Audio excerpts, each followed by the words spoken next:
Assalamualaikum warahmatullahi wabarakatuh. Selamat sore dan salam sejahtera bagi kita semua. Yang terhormat Ketua Umum Ikatan Cendekiawan Muda Akuntansi, Bapak Raffles Ginting SEMAK.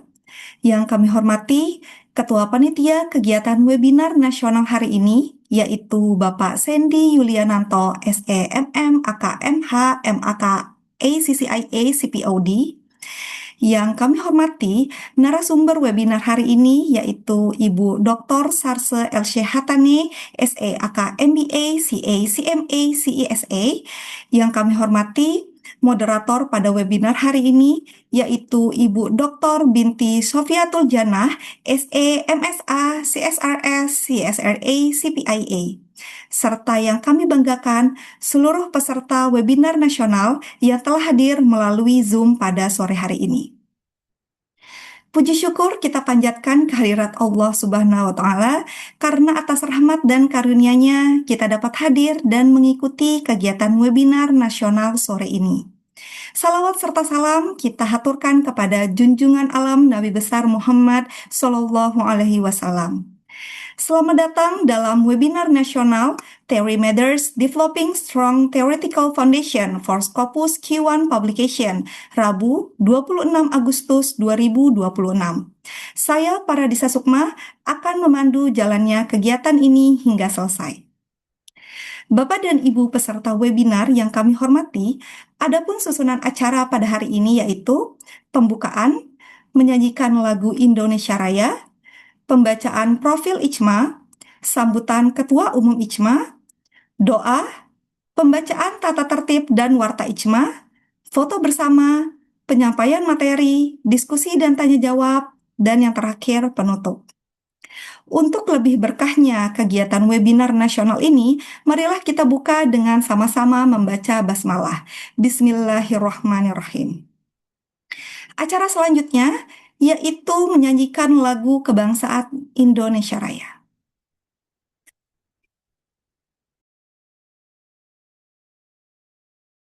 Mohon ditunggu Bapak Ibu.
Acara selanjutnya yaitu pembacaan profil ICMA kepada Ibu Dr. Yana Ermawati, SEMSI. Kami persilahkan.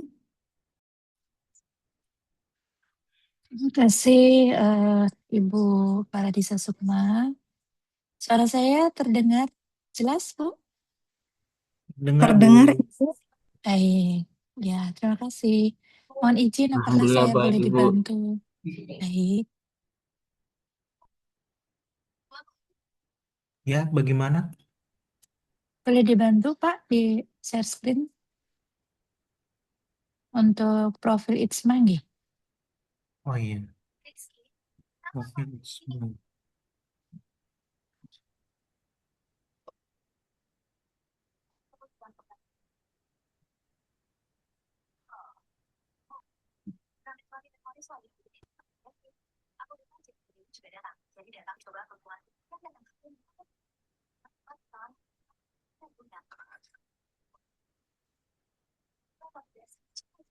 Hmm.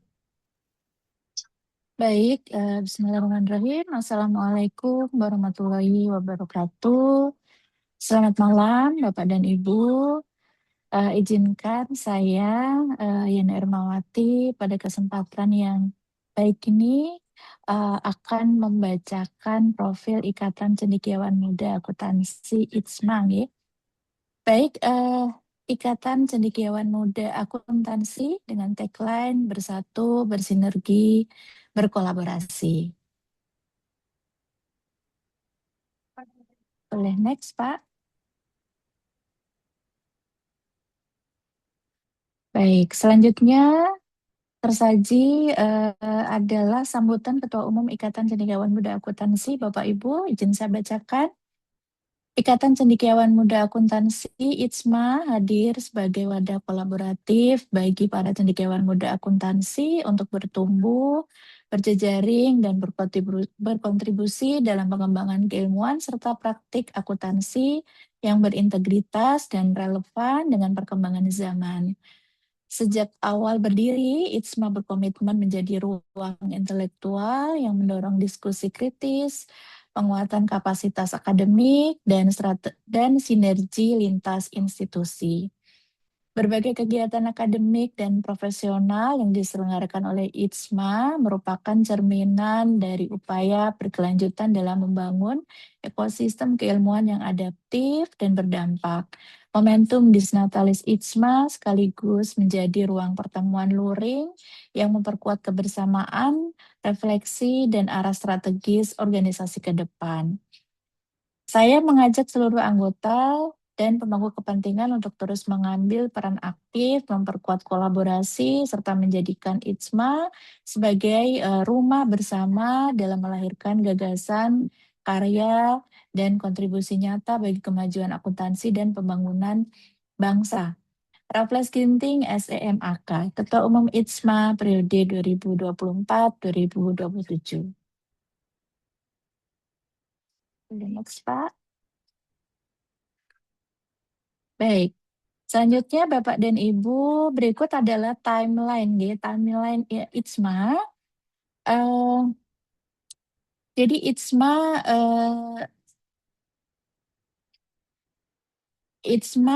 di sini di sini tergambar ya Bapak Ibu perjalanan ITSMA yang bermula pada tahun 2018 melalui pembentukan WhatsApp grup dosen muda akuntansi, dan pada tahun 2021 ITSMA resmi didirikan melalui penandatanganan akta notaris di Universitas Tanjung Pura Pontianak. Selanjutnya, Disnatalis ITSMA pertama diselenggarakan pada tahun 2022 di Universitas Pancasila Jakarta.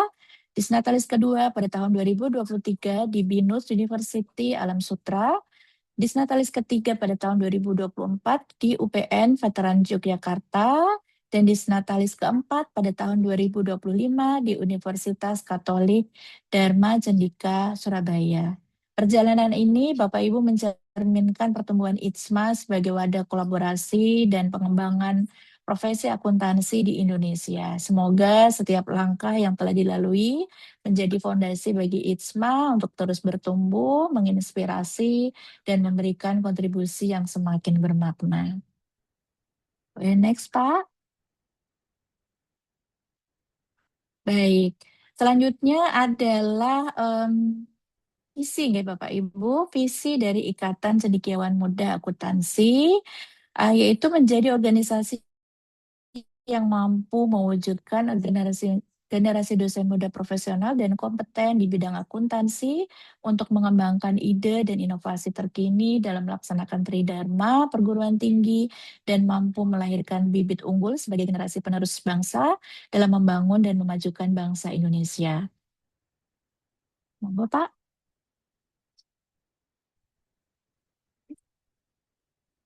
Baik. Selanjutnya adalah eh, misi tersaji berikut ini yaitu memperlengkapi dosen akuntansi dalam pelatihan profesional dosen dalam menjalankan Tridharma perguruan tinggi yang beriman dan bertakwa kepada Tuhan Yang Maha Esa. Memperlengkapi generasi dosen muda akuntansi dalam kemampuan melakukan riset yang unggul dan terkini, menyelenggarakan wadah bagi dosen muda akuntansi dalam berkiprah pada kegiatan Tridharma perguruan tinggi, eh, baik itu dalam bentuk jurnal, menulis buku, dan seterusnya. Menyelenggarakan pelatihan dan pemberdayaan SDM guna meningkatkan kapabilitas dosen akuntansi, membangun kerjasama dengan berbagai lembaga dan perusahaan, baik nasional maupun internasional, untuk memperlengkapi kapabilitas dosen dan melakukan kolaborasi riset. Memperlengkapi dosen akuntansi untuk mampu mengembangkan karir, kemudian menyelenggarakan kegiatan pengabdian masyarakat sebagai wadah dan mengabdikan ilmu kepada masyarakat, serta menyelenggarakan wadah dalam melahirkan bibit unggul sebagai generasi penerus bangsa. Monggo, boleh next. Nah, Bapak Ibu, tersaji berikut ini adalah rangkaian kegiatan-kegiatan ITSMA yang tampil saat ini kegiatan luring. Jadi meskipun kita ketahui kegiatan ITSMA memang banyak sekali yang kegiatan daring begitu, namun ITSMA juga tetap ada menyelenggarakan kegiatan luring begitu. Jadi ITSMA dalam hal ini secara aktif juga menyelenggarakan kegiatan luring, di antaranya melalui kuliah umum, pengabdian kepada masyarakat, dan kerjasama antar institusi. Kegiatan ini menjadi ruang untuk memperluas jejaring, bertukar pengalaman, dan membangun kolaborasi yang memberikan manfaat nyata. Selanjutnya, Pak. Next. Baik. Selanjutnya berikut adalah di antara dokumentasi Disnatalis ya, Disnatalis yang sudah dilakukan oleh ITSMA. Jadi di momen atau forum Disnatalis ITSMA ini bukan hanya sekedar perayaan gitu ya Bapak Ibu, tetapi juga merupakan momentum yang merefleksikan perjalanan, mempererat kebersamaan, serta memperbarui semangat untuk terus bertumbuh dan berkontribusi bagi kemajuan profesi akuntansi. Dan ITSMA sejauh ini sudah melaksanakan setiap tahun. Semoga Bapak Ibu nanti berkesempatan untuk hadir di Disnatalis ITSMA tahun ini. Monggo Pak, boleh next. Nah, selanjutnya adalah berbagai program gitu ya Bapak Ibu dari Ikatan Cendekiawan Muda Akuntansi ini. Di antaranya saat ini yang tersaji adalah kelas ITSMA begitu. Jadi melalui kelas ITSMA di sini peserta bisa memperoleh ruang belajar dan pendampingan dalam bidang pendidikan maupun penelitian, dan program ini diharapkan dapat membantu peserta mengembangkan kompetensi karena setiap kemajuan besar tentu selalu dimulai dari kemauan untuk terus belajar. Cukup banyak ya Bapak Ibu sebenarnya untuk kegiatannya. Selain fokus pada kegiatan nasional begitu, jadi ITSMA juga aktif ya Bapak Ibu untuk sesi internasional. Jadi di sini dalam kegiatan ini ITSMA menghadirkan berbagai sesi internasional dan kolaborasi penelitian lintas negara untuk memperluas wawasan global, dan program ini juga membuka kesempatan bagi peserta untuk membangun jejaring internasional dan meningkatkan daya saing akademik ya Bapak Ibu. Bisa kita lihat ya Bapak Ibu di antara yang sudah terlaksana. Monggo Pak, bisa next. Baik, dan berikutnya adalah terkait dengan pengembangan karir dosen. Dan ini saya kira kegiatannya sangat menarik begitu nggih Bapak Ibu, karena kita organisasi kita ini memang organisasi dosen gitu. Jadi ini sangat menarik kegiatannya, pengembangan karir kedosenan. Mungkin saya sebut seperti itu. Jadi dalam program ini berbagai kegiatan pengembangan karir diselenggarakan untuk mendukung dosen dalam publikasi, sertifikasi, hingga peningkatan jabatan akademik. Bersama ITSMA, perjalanan karir tidak harus ditempuh sendiri di sini, Bapak Ibu, tetapi dapat diperjuangkan melalui semangat belajar dan juga saling mendukung, ya, Bapak Ibu. Cukup banyak kegiatannya dan sepanjang saya perhatikan sepanjang tahun ini sangat padat kegiatan terkait dengan karir kedosenan ini. Monggo, Pak, boleh next. Baik, selanjutnya adalah di bidang pengembangan penelitian. Nah, di bidang pengembangan penelitian ini ITSMA terus mendorong peningkatan kualitas penelitian melalui pelatihan analisis data, penulisan buku, metodologi penelitian, dan etika riset. Kami mengajak juga seluruh peserta, baik anggota maupun non-anggota, untuk memanfaatkan berbagai kesempatan ini sebagai langkah nyata dalam meningkatkan kompetensi, memperluas kolaborasi, dan menghasilkan karya yang semakin berdampak. Salah satunya yang saat ini kita ikuti ya Bapak Ibu, terkait juga dengan penelitian. Baik, monggo Pak, boleh next. Nah, selanjutnya adalah Warnasari. Nah, baik, jadi selain program-program utama yang tadi sudah disebutkan, ITSMA juga menghadirkan beragam kegiatan responsif terhadap kebutuhan akademik dan profesional, mulai dari kegiatan berkaitan dengan akuntansi syariah, edukasi perpajakan, hingga persiapan studi lanjut. Kemudian keberagaman ini menegaskan bahwa di ITSMA selalu tersedia ruang ya Bapak Ibu untuk belajar dan berkembang bersama. Dan juga monggo Pak next. Baik, selanjutnya adalah ITSMA hadir untuk sesama. Jadi ITSMA di sini meyakini bahwa ilmu pengetahuan akan semakin bermakna ketika diwujudkan dalam kepedulian, gitu. Jadi kira-kira seperti itu untuk maknanya. Jadi melalui berbagai kegiatan sosial dan kemanusiaan, ITSMA hadir untuk berbagi manfaat, menumbuhkan empati, dan memberikan dukungan kepada masyarakat yang membutuhkan. Monggo Pak, silakan. Boleh next.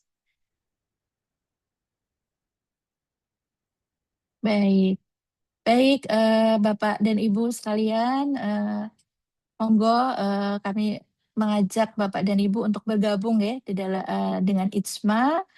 Eh, Jangan menunggu lebih lama lagi, barangkali masih ada yang belum bergabung, dan juga informasi baik ini boleh mungkin di-share begitu kepada kolega yang belum bergabung ya Bapak Ibu. Monggo untuk bergabung, insya Allah terbuka sepanjang tahun saya kira, dan ini masih juga terus dibuka. Silakan nanti bisa menghubungi kontak yang tersaji dengan Bapak Imade Widi Hartawan. Baik,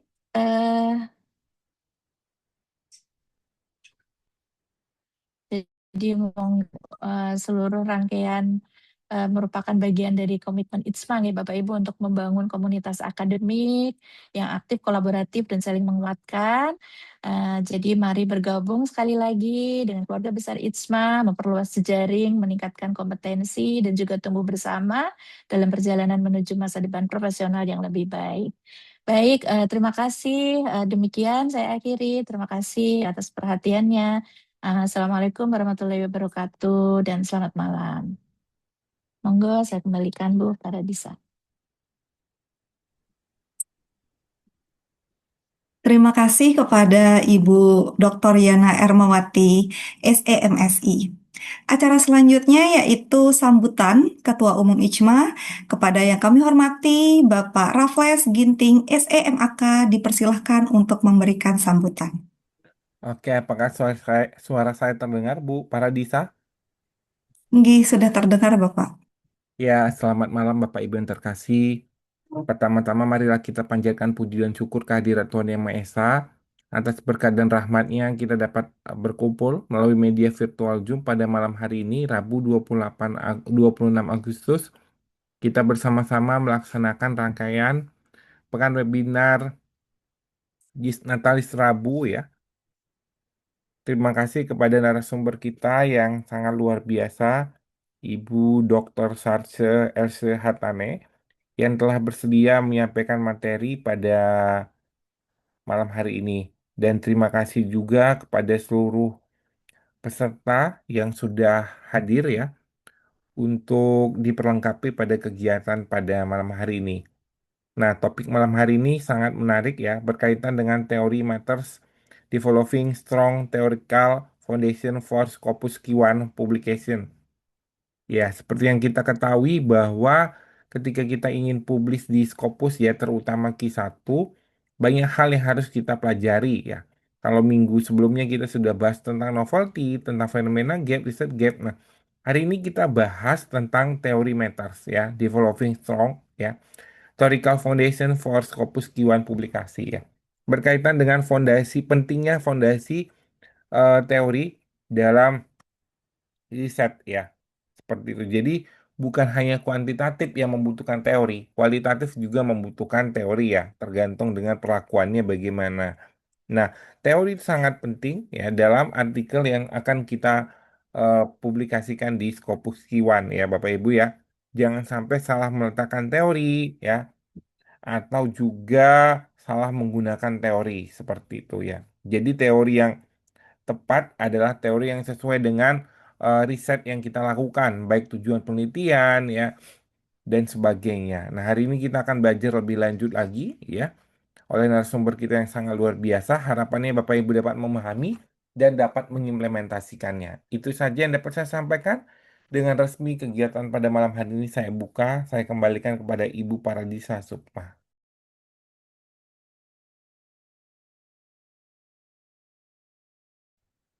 Baik, terima kasih kepada Ketua Umum IJMA, Bapak Raffles Ginting SEMAK. Acara selanjutnya yaitu pembacaan doa yang akan dipimpin oleh Bapak Akromul Haidar, SST MTRAK. Kepada Bapak Akromul Haidar, dipersilahkan. Ya, terima kasih Bu Paradisa. Doa saya pimpin dengan agama Islam. Bismillahirrahmanirrahim. Allahumma sholli ala Sayyidina Muhammad wa ala ali Sayyidina Muhammad. Ya Allah, pada kesempatan yang berbahagia ini, kami memanjatkan puji dan syukur kehadirat-Mu atas segala nikmat, rahmat, dan karunia yang telah Engkau limpahkan kepada kami, sehingga kami dapat berkumpul dalam keadaan sehat walafiat. Ya Allah, berkahilah kegiatan yang kami laksanakan hari ini, dan anugerahkan kami ilmu yang bermanfaat, dan berikanlah kesehatan, kekuatan, dan segala kemudahan. Bismillahirrahmanirrahim. Subhana rabbil izzati amma yasifun wa sala ala mursalin walhamdulillahi rabbil alamin. Baik, saya kembalikan Bu Paradisa sebagai MC. Terima kasih. Amin, amin ya Rabbal Alamin. Terima kasih kepada Bapak Akromul Haidar.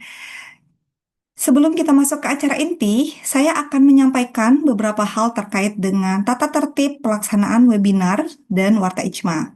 Mohon bantuan kepada operator untuk menampilkan tata tertib peserta Pekan Webinar Ijma di hari Rabu tahun 2026 ini. Yang pertama, peserta wajib hadir tepat waktu dan menggunakan nama lengkap. Jadi mohon kesediaannya kepada Bapak Ibu seluruh peserta untuk memastikan bahwa nama dan username yang muncul di Zoom hari ini adalah nama lengkap Anda. Yang kedua, mikrofon wajib dalam kondisi mute selama pemaparan materi. Kemudian yang ketiga, dilarang melakukan screen sharing atau mengganggu jalannya acara tanpa izin panitia. Yang keempat, menggunakan bahasa yang sopan dan profesional. Yang kelima, pertanyaan disampaikan melalui chat atau menggunakan fitur raise hand sesuai arahan moderator. Yang keenam, webinar direkam untuk dokumentasi. Yang ketujuh, link absensi dibagikan saat acara dan tidak dikirim ulang. Dan yang terakhir, sertifikat bersifat berbayar, yaitu sebesar Rp30.001, diberikan bagi peserta yang memenuhi seluruh ketentuan, yaitu absensi, pembayaran, dan evaluasi. Terima kasih atas perhatian dan kerjasamanya untuk seluruh peserta webinar hari ini. Selanjutnya, kemudian untuk Warta Ijma.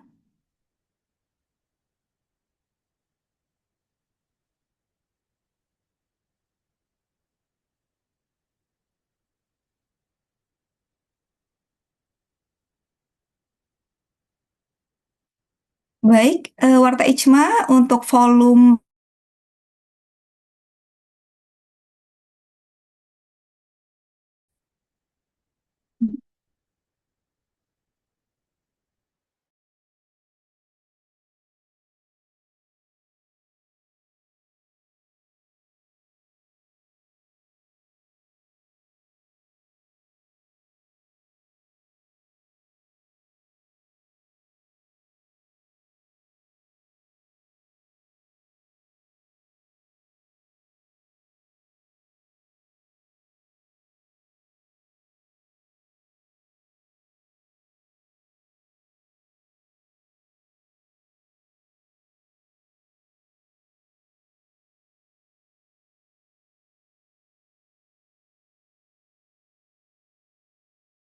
Ya, diklik halaman ketiga, Pak. Nah, setelah ini, Pak, baru keluar volumenya.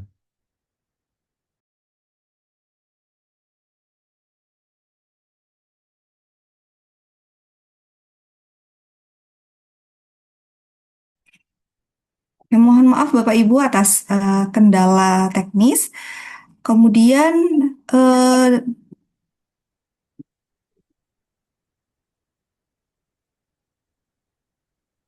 baik, jadi Ijma secara rutin menyelenggarakan webinar. Salah satunya adalah audit dan profesionalisme auditor, strategi untuk integritas dan akuntabilitas yang telah dilaksanakan di hari Sabtu tanggal 15 Agustus 2026. Webinar, Audit dan Profesionalisme Auditor, Strategi untuk Integritas dan Akuntabilitas, dengan narasumber, Fatur Rahman, SE, MSAK, Farhan Dwinanda, SAK, MAK, Yuyun.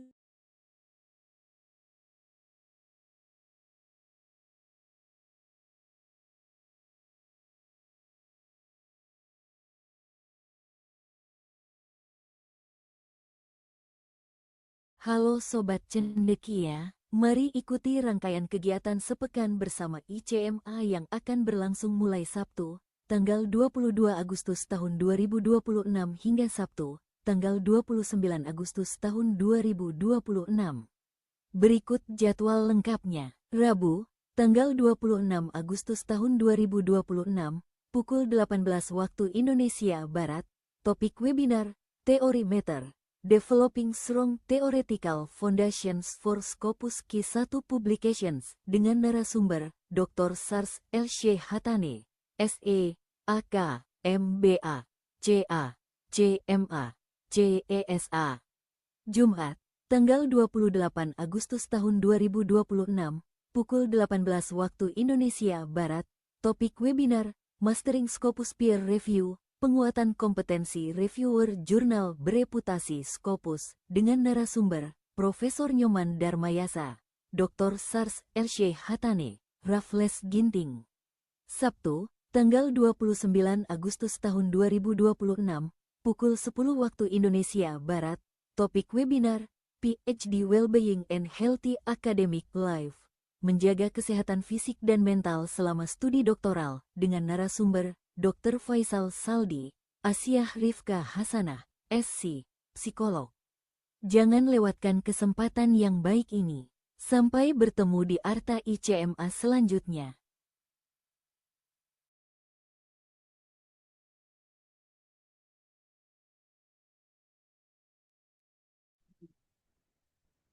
Baik, terima kasih. Demikian Warta Ijma. Selanjutnya, kita akan masuk ke sesi foto bersama. Bapak dan Ibu peserta webinar yang kami hormati, kami mengundang seluruh peserta untuk mengikuti sesi foto bersama sebagai dokumentasi kegiatan webinar nasional pada hari ini. Kepada seluruh peserta, dimohon untuk menyalakan kamera dan silahkan tetap berada di posisi masing-masing dan melihat ke arah kamera.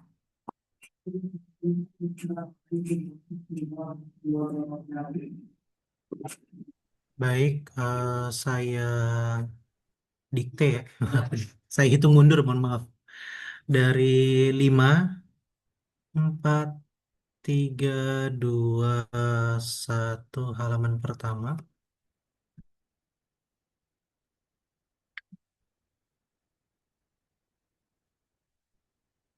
Lalu lanjut halaman kedua.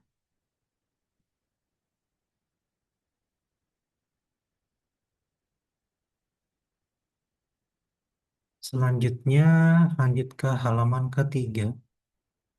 Mungkin halaman kedua sama ketiga sudah off cam semua nih.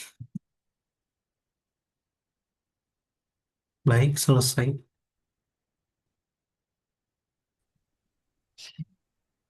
Oke, baik. Terima kasih kepada Bapak dan Ibu seluruh peserta. Hadirin yang kami hormati, tibalah kita pada acara inti atau acara utama, yaitu pemaparan materi webinar nasional Theory Matters Developing Strong Theoretical Foundation for Scopus Q1 Publication. Pada kesempatan yang istimewa ini, kita akan mendapatkan wawasan dan perspektif dari narasumber yang tentunya memiliki kompetensi dan pengalaman di bidangnya. Adapun narasumber kita pada pagi hari ini adalah Ibu Dr. Sarse Elsyahatane, SEAK MBA, CA, CMA, CSA, dan untuk memandu sesi pemaparan materi dan diskusi pada hari ini, acara akan dipandu oleh moderator yang luar biasa, yaitu Ibu Dr. Binti Syofiatul Jannah, SE, MSA, CSRS, CSRA, CPIA.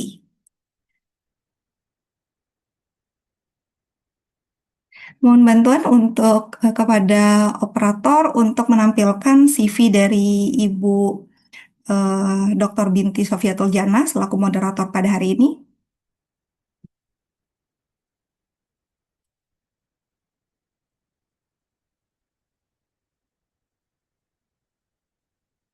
Baik, terima kasih. Ibu Dr. Binti Syofiatul Jannah, MSA, CSRS, CSRA, CPIA merupakan dosen UIN Sunan Ampel Surabaya yang berfokus pada penelitian kualitatif akuntansi syariah, akuntansi pesantren, akuntansi manajemen, dan isu akuntansi kontekstual. Beliau menempuh pendidikan S1 di Universitas Negeri Malang, kemudian melanjutkan studi S2, S3, dan PPAK di Universitas Brawijaya. Beliau mengikuti 3 sertifikasi profesi, yaitu CPIA atau Certified Practitioner of Internal Audit. Kemudian yang kedua adalah CSRS, Certified of Sustainability Reporting Specialist, dan CSRA, Certified Sustainability Reporting Assurer. Kepada Ibu Dr. Binti Syofiatul Jannah selaku moderator pada hari ini, kami persilahkan. Baik, terima kasih Ibu Paradisa. Baik, Assalamualaikum warahmatullahi wabarakatuh. Selamat malam, salam sejahtera bagi semuanya. Selamat datang di webinar pada malam hari ini. Senang sekali bisa bertemu dengan Bapak Ibu semua, para peserta yang sangat luar biasa dan juga sangat bersemangat tentang publikasi internasional. Terima kasih telah meluangkan waktunya hari ini untuk bergabung bersama kami dalam kegiatan yang sangat bermanfaat. Izinkan saya, Binti Syofiatul Jannah, akan memandu jalannya webinar pada malam hari ini. Nah, pada malam hari ini, Rabu 26 Agustus 2026, kita akan membahas topik yang sangat menarik dan sangat relevan, yaitu Theory Matters Developing Strong Theoretical Foundation for Scopus Q1 Publications. Nah, tema ini sangat penting karena publikasi ilmiah itu merupakan bagian yang sangat krusial bagi para akademisi maupun profesi. Nah, melalui webinar ini kita akan membahas strategi dalam mengembangkan theoretical foundation yang kokoh, yang relevan, dan mampu mendukung publikasi pada jurnal bereputasi Scopus Q1. Nah, kita sangat beruntung karena akan belajar langsung dari seorang yang sangat kompeten di bidang publikasi jurnal. Izinkan saya untuk menyapa terlebih dahulu. Selamat malam, Ibu Sarce. Dan Selamat malam. kemudian uh, saya akan perkenalkan narasumber kita. Pak Tolong mungkin bisa di-share untuk CV Ibu Sarce.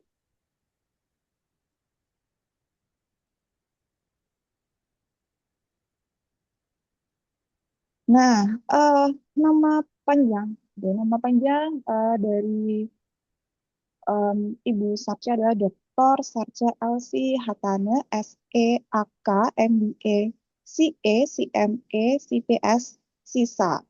Nah, beliau ini em, untuk pendidikan undergraduate from Faculty of Economic and Business Accounting Program dari Jaya University Malang, Indonesia. Kemudian lanjut Master of Business Administration di School of Business Assumption University Bangkok, Thailand. Kemudian lanjut ke doktoral di Accounting Science Faculty of Economic and Business Airlangga University Surabaya, Indonesia.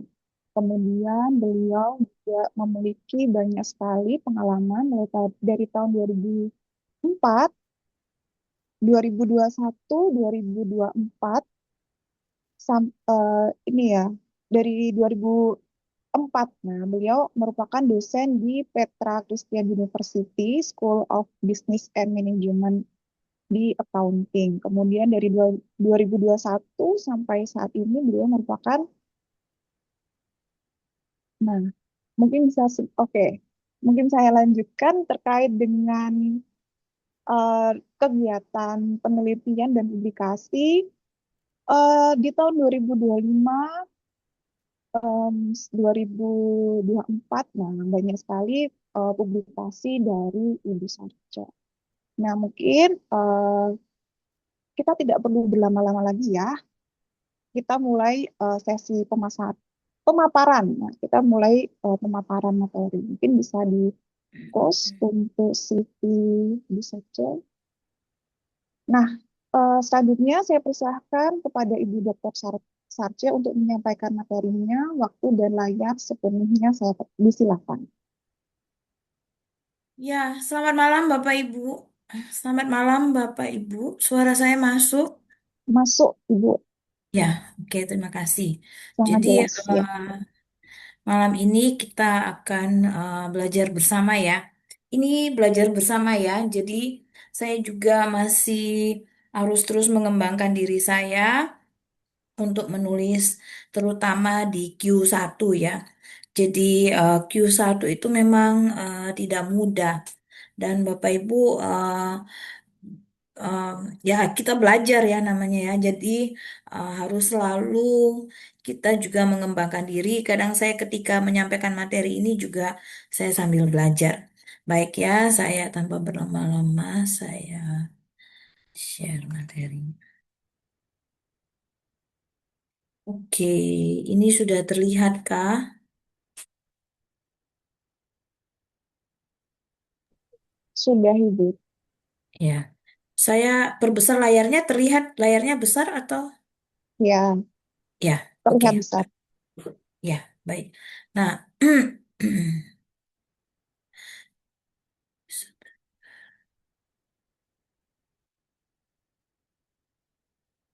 kalau ini layarnya berpindah terlihat enggak? Terlihat, Ibu. Berpindah-pindah ini terlihat ya? Iya, Oke, baiklah. Ya, jadi Bapak Ibu, nah kita bicara tentang bagaimana membangun strong theoretical foundation ya untuk Scopus Q1. Jadi saya mencoba melihat di sini bahwa fokusnya itu dari punya data, kemudian kita menjadi punya argumen teoritis yang kemudian layak diuji dan dikontribusikan. Jadi jurnal kita itu menjadi bermanfaat. Jadi karena Q1 itu kan lebih kepada dia melihat menurut saya ya selama ini membaca-baca Q1, kemudian juga sambil saya mereview, sambil saya juga melihat hasil reviewnya orang lain ya. Kemudian saya juga melihat hasil review atas artikel-artikel saya. Itu lebih banyak dia bertanya kepada so what gitu ya. Terus kenapa hasilnya seperti ini? Ada apa dengan fenomena kita ini ya? Nah, coba kita lihat satu-satu di sini. Saya sudah mencoba mewadahi semua yang kira-kira mungkin dibutuhkan ya dalam penyusunannya. Jadi tujuan pembelajaran kita saat ini adalah mulai dari kita memahami apa yang dimaksud dengan teori, kontribusi teoritis, mekanisme, boundary condition, dan kemudian kita memilih teori yang tepat untuk fenomena akuntansi yang kita bangun, untuk unit analisis yang kita miliki, dan terlebih lagi untuk konteks penelitian kita. Lalu kemudian kita jadi paham ya, tahu bagaimana merancang jadi cara menurunkan konstruk hingga membangun hipotesis. Kalau kita punya moderator atau mediator bagaimana ya. Dan merancang model empiris dari teori kita. Lalu kemudian bagaimana kita menuliskannya ya. Menyusun theoretical section yang lebih kuat. Nah, jadi mindset yang harus kita miliki itu data kita menunjukkan apa. Lalu teori itu akan menjelaskan mengapa. Ya, so, publikasi kuat tidak berhenti pada hubungan statistik yang menjelaskan mekanisme yang membuat hubungan itu masuk akal. Bapak Ibu, hubungannya harus masuk akal. Jadi, Bapak Ibu, ketika membuat sebuah hubungan X ke Y dan kemudian Bapak Ibu memakai moderasi, mediasi, Bapak Ibu coba pikir secara logika sederhana, masuk akal atau tidak? Apakah memang X saya mempengaruhi Y atau Y mempengaruhi X? Atau memang bisa ya keduanya X mempengaruhi Y dan kemudian Y mempengaruhi X? Kemudian ketika kita memasang moderasi atau mediasi, dipikir secara logika sederhana saja Bapak Ibu. Jadi jangan terlalu kadang-kala ya kita kemudian mencari pembenaran dengan cara mencari penelitian sebelumnya. Oke lah kalau kita dapat penelitian sebelumnya, tapi kadang-kala karena kita mencari pembenaran itu akhirnya dapat penelitian sebelumnya dari jurnal-jurnal yang kualitasnya kurang bagus. Ya, bukan berarti tidak bagus sama sekali, tapi bisa jadi ya kurang bereputasi sehingga kemudian sulit atau susah untuk menjadi dasar yang mendukung hipotesa kita. Karena kalau kita bicara teori di sini ya Bapak Ibu, mulai dari kalau kita bicara teori ini kayak kalau kita bicara disertasi itu adalah bab 2 dan bab 3 kita. Ya, bab 2 itu apa? Tentang theoretical review, bab 3 itu apa? Tentang hypothesis development. Jadi kita tidak bisa melepaskan theoretical review kita dengan hypothesis development. Bahkan kadang-kadang dalam jurnal itu dia tidak ada teori yang berdiri sendiri. Maksudnya, oh kemudian saya menjelaskan teorinya berdiri sendiri, lalu di hypothesis development saya membangun hypothesis developmentnya dengan teori tadi. Kadang-kadang jurnal itu bahkan Q1 banyak yang bahasanya sangat mepet ya. Misalkan jumlah katanya hanya 8.000 kata atau bahkan ada yang hanya 7.000, 6.000, bahkan ada yang 5.000 kata saja. Nah, bagaimana membuat 5.000 kata itu dan teorinya ada di dalam situ? Maka lebih banyak masuk di hypothesis development dan kemudian di bab final hasil result itu discussion result teorinya kita munculkan lagi karena kita harus menunjukkan apa kontribusi teoritis dari hasil penelitian kita. Nah, dan semuanya itu Bapak Ibu dengan logika yang sangat sederhana saja Bapak Ibu mencari teorinya ya atau membangun teorinya. So, mengapa reviewer Q1 itu peduli pada teori? Karena reviewer menilai apakah studi Anda itu akan memperluas pengetahuan yang ada, bukan hanya sekedar menambah regresi baru. jadi sesuatu yang saturated, Bapak Ibu. Saturated itu maksudnya sudah terlalu banyak yang menggunakannya, ya, eh, menghasilkan atau menganalisa teori tersebut sehingga atau apa kerangka tersebut. Jadi contoh ya, baru-baru saya mereview sebuah artikel di salah satu jurnal Q1. Artikel ini saya juga heran ya, wah baik sekali itu reviewernya bisa meloloskan masuk ke tahap review ya. Nah, artikel itu membahas, saya sebut saya topik besarnya ya, dan karena saya komennya adalah topik Anda ini saturated. Saturated itu maksudnya kayak kita sudah ada di titik puncak. Tidak tidak ada kebaharuan, terlalu kebaharuan apa? Karena Anda juga tidak menunjukkan kebaharuan apa-apa, ya. Tapi baik editor masih memberikan, akhirnya saya reject Bapak Ibu. Nah, teori itu menjelaskan tentang pengaruh intinya ya, pengaruh bukan judulnya ya, tapi intinya pengaruh form karakteristik terhadap tax avoidance. Ya, lalu teori yang digunakan agency teori. Terus form karakteristiknya itu sangat biasa. Bukan berarti sesuatu yang sangat biasa itu kemudian tidak dapat dipublikasi. No, no. Pernah saya juga mereview sebuah artikel mirip-mirip seperti itu, tapi kontribusinya sangat menarik. Ya, jadi dia membahas karakteristik perusahaannya itu menjadi penampilannya ya, cara dia membahasnya itu menjadi sangat menarik dengan metode statistik yang menurut saya pada saat itu saya melihatnya baru sehingga wah, ini memberikan satu tambahan knowledge buat kita. Nah, ya, jadi di sini ada bicara novelty, rigornya, coherence, dan contribution. Masalah penelitian harus jelas dan tidak sekedar belum banyak diteliti. Jadi kalau Bapak Ibu bilang, research gap-nya apa? Oh, karena ini belum diteliti di Indonesia. Ya, itu terlalu, itu kalau bisa saya bilang itu punyanya anak S1 lah ya, kayaknya ya, untuk bisa menjawab begitu ya. eh apa, belum pernah diteliti di Indonesia atau eh penelitian sebelumnya hanya meneliti X ke Y, sekarang saya meneliti X ke Y melalui set. Tidak terlalu novelty itu ya Bapak Ibu ya.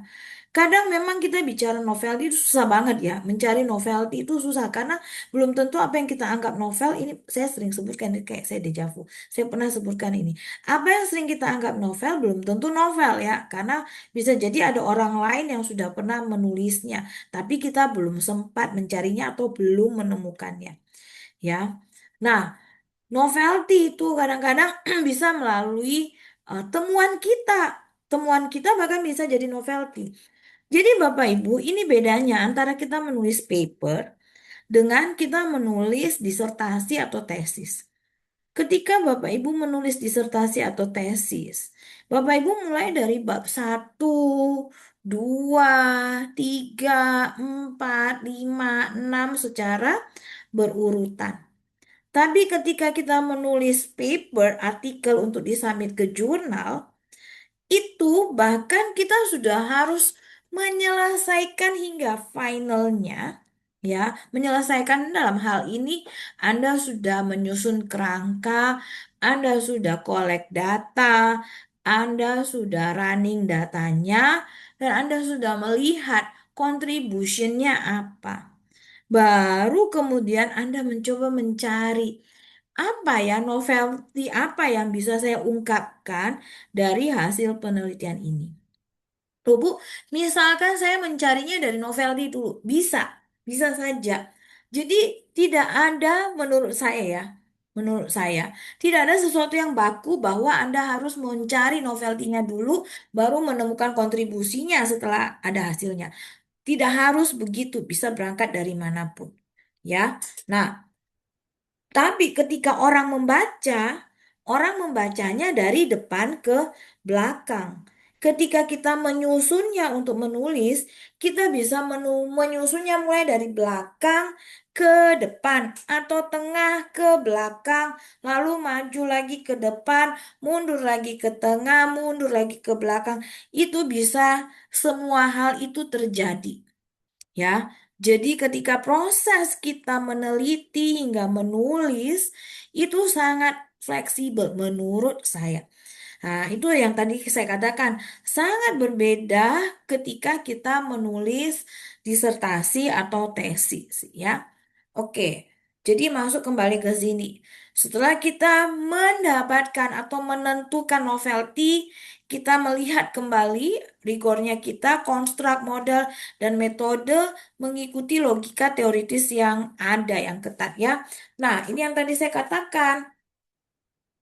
Waktu Anda menyusun kerangkanya, ya, Anda sambil berpikir secara logika sederhananya apa, lalu kemudian Anda mencari-cari, ya, teori apa yang bisa menjelaskannya, atau bahkan Anda berangkat dari teori dulu, baru menyusun kerangkanya itu juga bisa, ya. Kalau Bu Sarce bagaimana? Kalau saya sendiri biasanya saya melihat fenomena, saya menyusun kerangka penelitian, saya mencoba mencari definisi operasionalnya dari variabel yang saya punya, lalu kemudian saya mencari datanya, lalu saya running datanya, baru kemudian saya lihat hasilnya, baru saya katakan atau saya coba rumuskan contributionnya apa dari hasil yang saya punya dengan kerangka tersebut. Lalu kemudian saya melihat literatur apa yang tepat untuk saya menuliskannya. Loh, Bu, ketika menyusun di awal kerangka, apakah tidak ada literatur reviewnya? Wah, tentu saja di kepala kita ini sudah terbentuk literatur review, ya. Literatur apa yang kira-kira cocok ketika kita menyusun kerangka tadi. Karena tadi saya katakan, kerangka kita itu kita pikirkan secara logika sederhana, tidak perlu sampai pusing mencari teori apa dulu.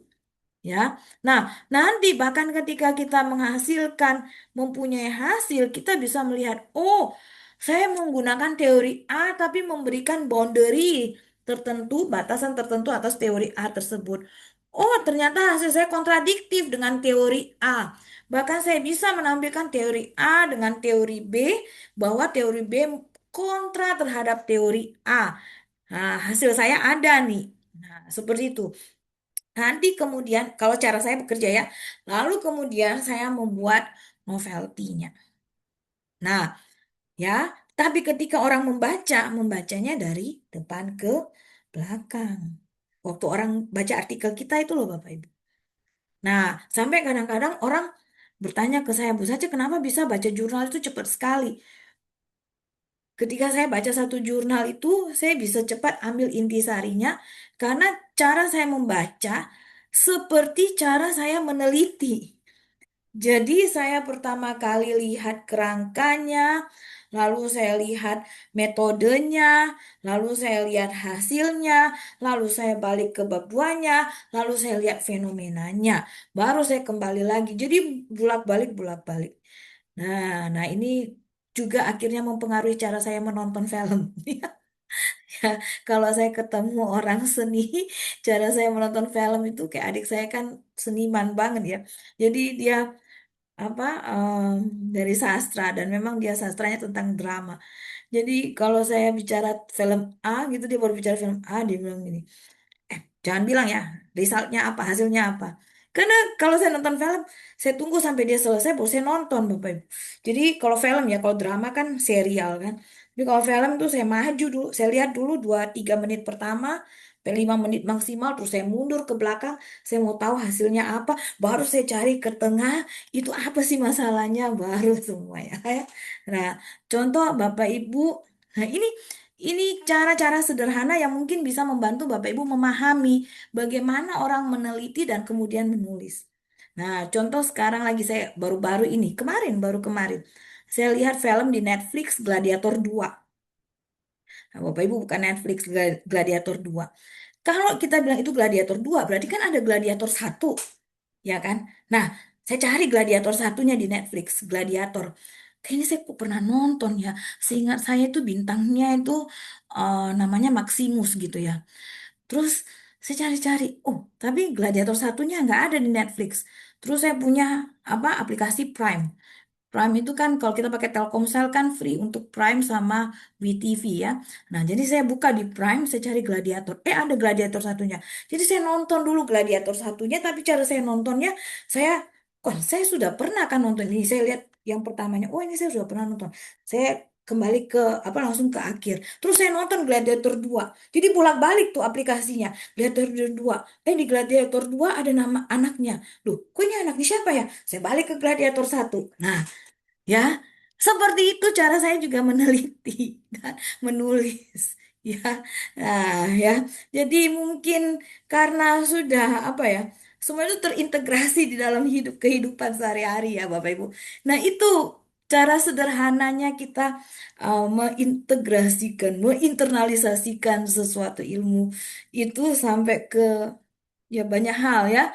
Nah, jadi kalau Bapak Ibu bilang bagaimana menjadi peneliti yang baik, Bapak Ibu harus meresapi caranya, mencari apa namanya ya, mencari saya ini tipe peneliti yang seperti apa ya. Nah, gara-gara saya sering menulis jurnal dengan cara meneliti seperti itu, promotor saya, koprom saya bilang saya peneliti Sontoloyo ya, karena saya bilang saya cari dulu hasilnya, Bu.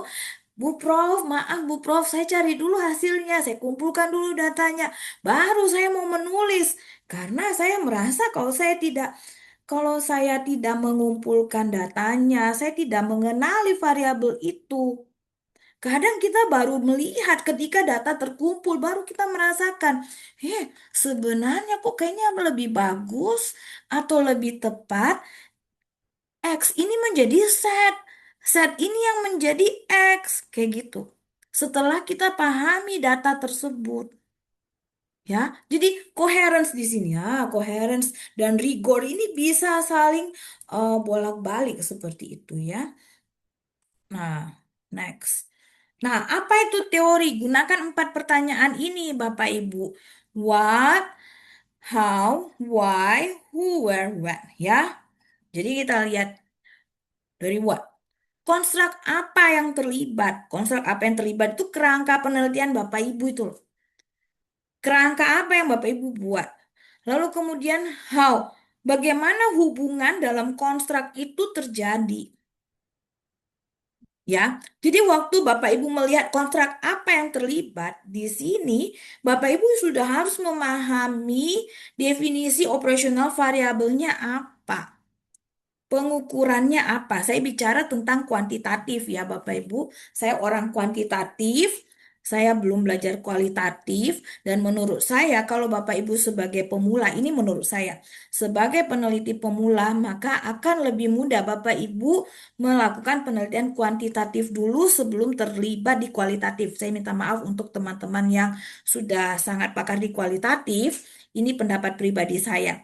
Kenapa demikian? Karena kita perlu sesuatu yang bisa dipegang, ya. Nah, Bapak Ibu bisa memegang sesuatu itu dengan cara melakukan penelitian kuantitatif dulu, menurut saya.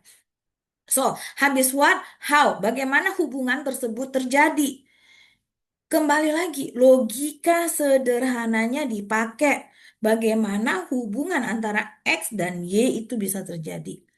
Lalu Bapak Ibu bertanya, why ya? Kenapa ya hubungan itu bisa terjadi? Nah, disitulah Bapak Ibu mencoba mencari teorinya. Jadi misalkan ketika kita mengatakan perilaku, perilaku ya, antara eh apa pengaruh work-life balance ya terhadap kinerja operasional. Nah, work-life balance terhadap kinerja operasional. Kontrak apa yang terlibat? Ya, work-life balance dengan kinerja operasional.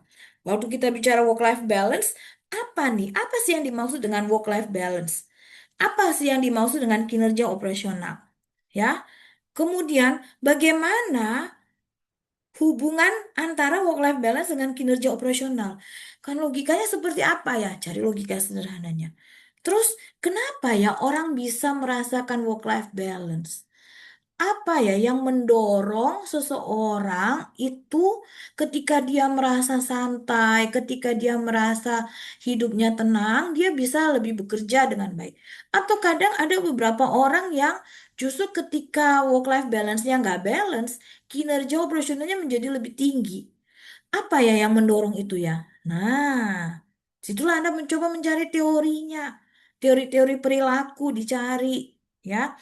Kemudian who, where, when. Untuk siapa teori ini atau kerangka ini berlaku untuk siapa, di mana dan kapan itu bisa berlaku, ya.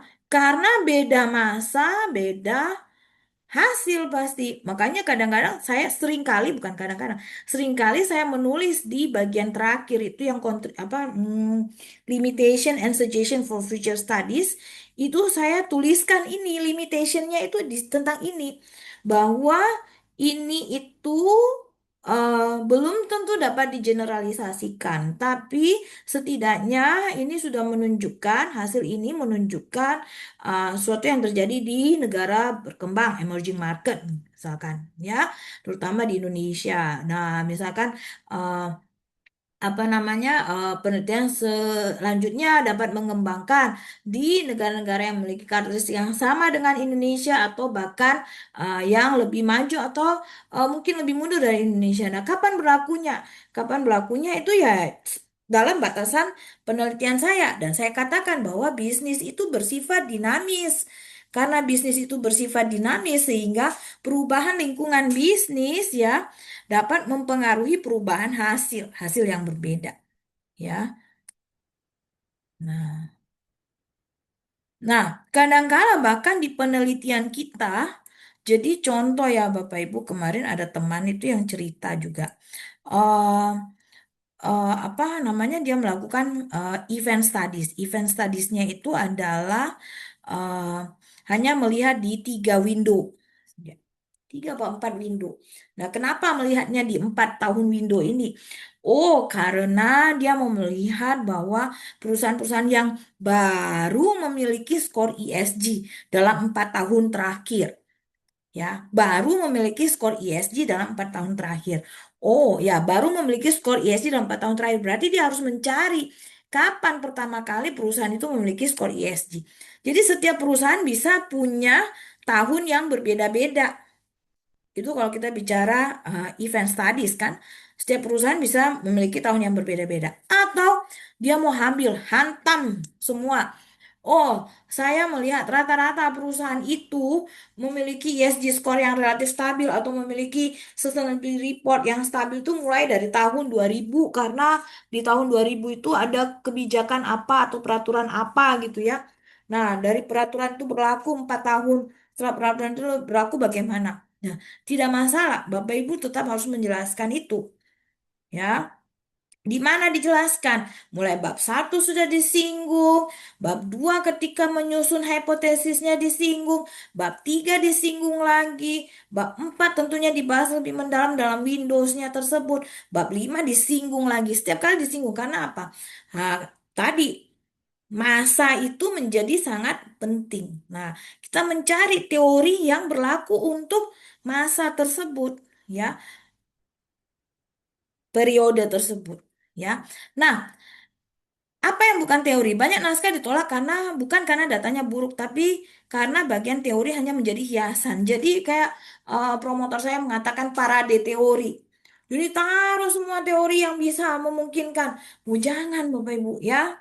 Jadi sering disangka teori karena Bapak Ibu menampilkan daftar referensi yang panjang, diagram boxes dan arrows tanpa logika. Tadi kan saya katakan logika sederhananya berlaku. Hipotesis yang hanya mengulang hasil riset terdahulu. Variabel kontrol tanpa alasan teoritis. Nah, variabel kontrol ini nanti kapan-kapan kita bicara khusus variabel kontrol mungkin ya. Nah, saya tipikal orang yang merasa variabel kontrol itu tidak perlu banyak. Ya, yang penting variabel kontrol itu mampu membangun kerangka utama kita, mendukung kerangka utama kita. Itu pribadi saya ya. Nah, beda peneliti bisa beda pemahaman. Yang perlu kita lakukan adalah ya tadi kembali berikan mekanisme sebab akibat. Jelaskan mengapa relasi itu berbeda pada konteks tertentu. Nah, ini kan kita baru tahu berbeda karena kita sudah lihat hasilnya ya. tunjukkan ketegangan, kontradiksi atau missing mechanism ya. Ini akan lebih bagus kalau misalkan kita menghasilkan hasil yang kontradiktif. Terjemahkan teori menjadi keputusan desain empiris. Jadi dari teori itu yang makanya dikatakan theoretical review atau theoretical background karena teori tadi menjadi dasar empiris tadi kita ya. Oke. Nah, 4 level teori sing ya. Borrowed teori, memakai teori mapan apa adanya, cocok untuk replikasi awal, tetapi kontribusi harus kuat pada konteks atau settingnya. Boleh saya hanya pakai teori mapan yang apa adanya karena memang hasilnya seperti itu. Ya, kontribusinya harus kuat pada konteks atau setting yang sedang kita bangun. Bu, saya Q1 bisa tak pakai replikasi? Bisa aja Bapak Ibu. Ya, kerangkanya replikasi ya, tapi hasilnya belum tentu sama dengan hasil yang kita replikasi ya dari apa jurnal yang kita replikasi. Adapted teori, mengadaptasi teori pada konteks akuntansi tertentu, misalnya teori untuk emerging markets atau sektor spesifik. Extended teori, menambah mekanisme antecedent, konsekuensi mediator, moderator, atau boundary baru. Teori building, membangun model konseptual baru dari temuan empiris ya. Target realitas bagi peneliti pemula atau menengah yang apa kita kan semua belum advance ya. Saya pun menengah, nggak diri saya masih menengah. Level 2 dan 3 dengan argumen yang bersih dan kontribusi yang spesifik. Kita bisa mengembangkan 2 dan 3 ini. Ya. Menurut saya pun belum sampai pada teori building. Ya. Kita perasaan S3 di tempat kita juga belum sampai membangun teori. Kita akan menggunakan teori yang sudah ada ya. Hingga kita extended teori itu pada boundary yang baru. Nah, 5 kontribusi teoritis ini seperti ini. Jadi, mekanisme menjelaskan proses mengapa X mempengaruhi Y. Boundary menjelaskan kapan, untuk siapa hubungan ini berlaku. Kalau kita menggunakan anomali, kontribusinya bersifat anomali, itu menjelaskan temuan yang berlawanan dengan teori yang dominan kita pakai, yang sering utamanya digunakan. Konteks menunjukkan konteks yang mengubah asumsi teori dan integrasi menggabungkan dua teori dengan peran yang jelas. Nah, saya mencari-cari ya, tanya AI nih, gimana nih baiknya saya tulis misalkan ya, our study extends agency theory by identifying a new boundary condition. Saya pakai agency teori, rasanya jangan sampai juga ya semua penelitian kita pakaiin agency teori, belum tentu ya. Belum tentu bahwa semua penelitian itu agency teori karena agency teori sering digunakan jadi Bapak Ibu hantam aja penelitian apapun agency teori. Belum tentu pas, tapi misalkan itu adalah sebuah agency teori.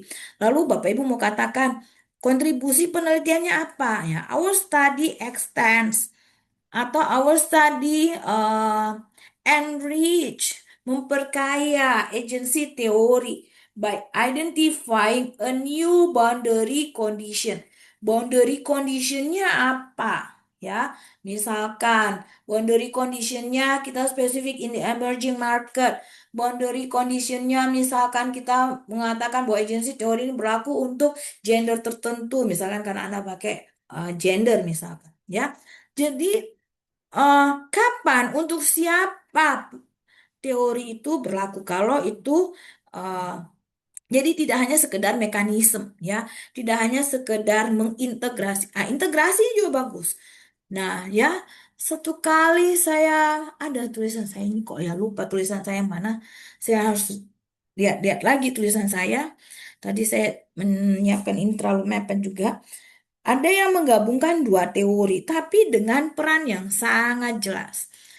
Jadi Bapak Ibu, apalagi ketika Bapak Ibu membuat kerangka penelitian itu eh, apa X ke Z ya mediasi misalkan X ke Z, Z ke Y. Kan ada X ke Y juga. Bapak Ibu kemudian mau memakai, oh X ke Y saya pakai teori A, X ke Z saya pakai teori B, Z ke Y saya pakai teori C. Wow, so many ya. Nah, coba Bapak Ibu lihat, mungkin sebenarnya X ke Y dan X ke Z itu satu teori saja. Ya, sementara Z ke Y itu another teori. Tapi Jangan memisahkan, anggaplah Anda pakai 3 teori atau 2 teori. Jangan memisahkan teori itu seperti sesuatu yang benar-benar terpisah. No, gak bisa. Bapak Ibu harus menjelaskannya dalam runtutan yang berhubungan. Karena Bapak Ibu sedang menggunakan 2 atau 3 teori itu dalam satu kerangka ini. Satu kerangka ini sudah tidak bisa dipisah, maka Anda harus mengintegrasikan semuanya. Tapi kedua, 2 sampai 3 itu. Tapi misalkan nanti hasilnya itu tidak sesuai dengan teori yang Anda bangun, berarti muncul anomali. Ya. Nah, justru di situ menariknya. Ternyata ini bertentangan. Jadi contoh ada teman waktu itu dia menemukan, loh Mbak, ini hasil saya ini beda dengan negara maju ternyata. Ya. Oh, sehingga teori ini tidak cocok untuk negara berkembang. Nah, kalau kita menulis jurnal, kita bisa revise kembali bab 2 kita, atau bahkan kita sudah terlanjur menggunakan teori A ya dalam membangunnya. Justru di situ menariknya, itu kontribusinya. Oh, ternyata saya menemukan anomali.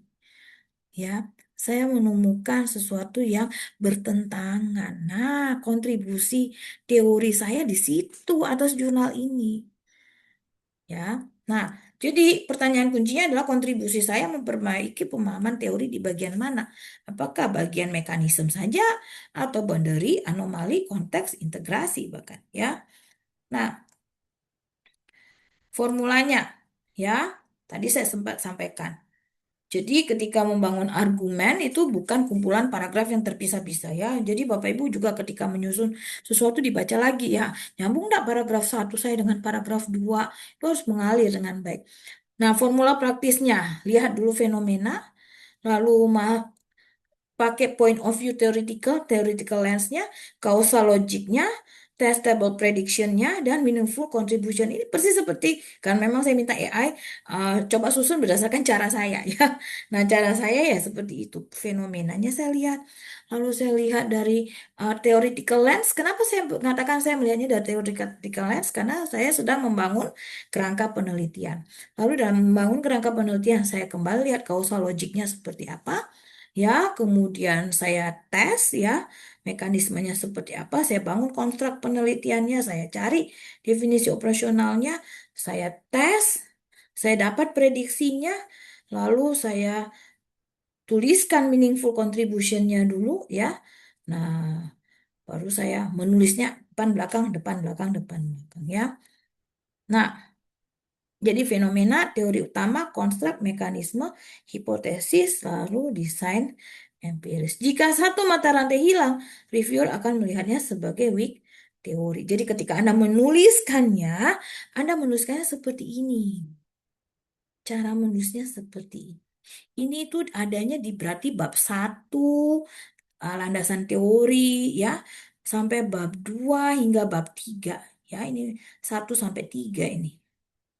Ya, kalau di dalam jurnal ya. Jadi landasan teori, theoretical review, hypothesis development, theoretical review dan hypothesis development biasanya dalam satu chapter yang sama.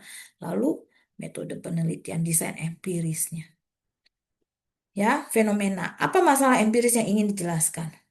Level analisisnya apa? Individu kah? Tim audit kah? Perusahaan kah? Industri kah? Negara kah? Kalau perusahaan from years ya. Mekanismenya apa? Ya, tekanan institusional, reputasi, kognisi, konteksnya apa? Ya, prediksinya apa? Ya, bahkan saya nggak mau prediksi, langsung saya cari hasilnya.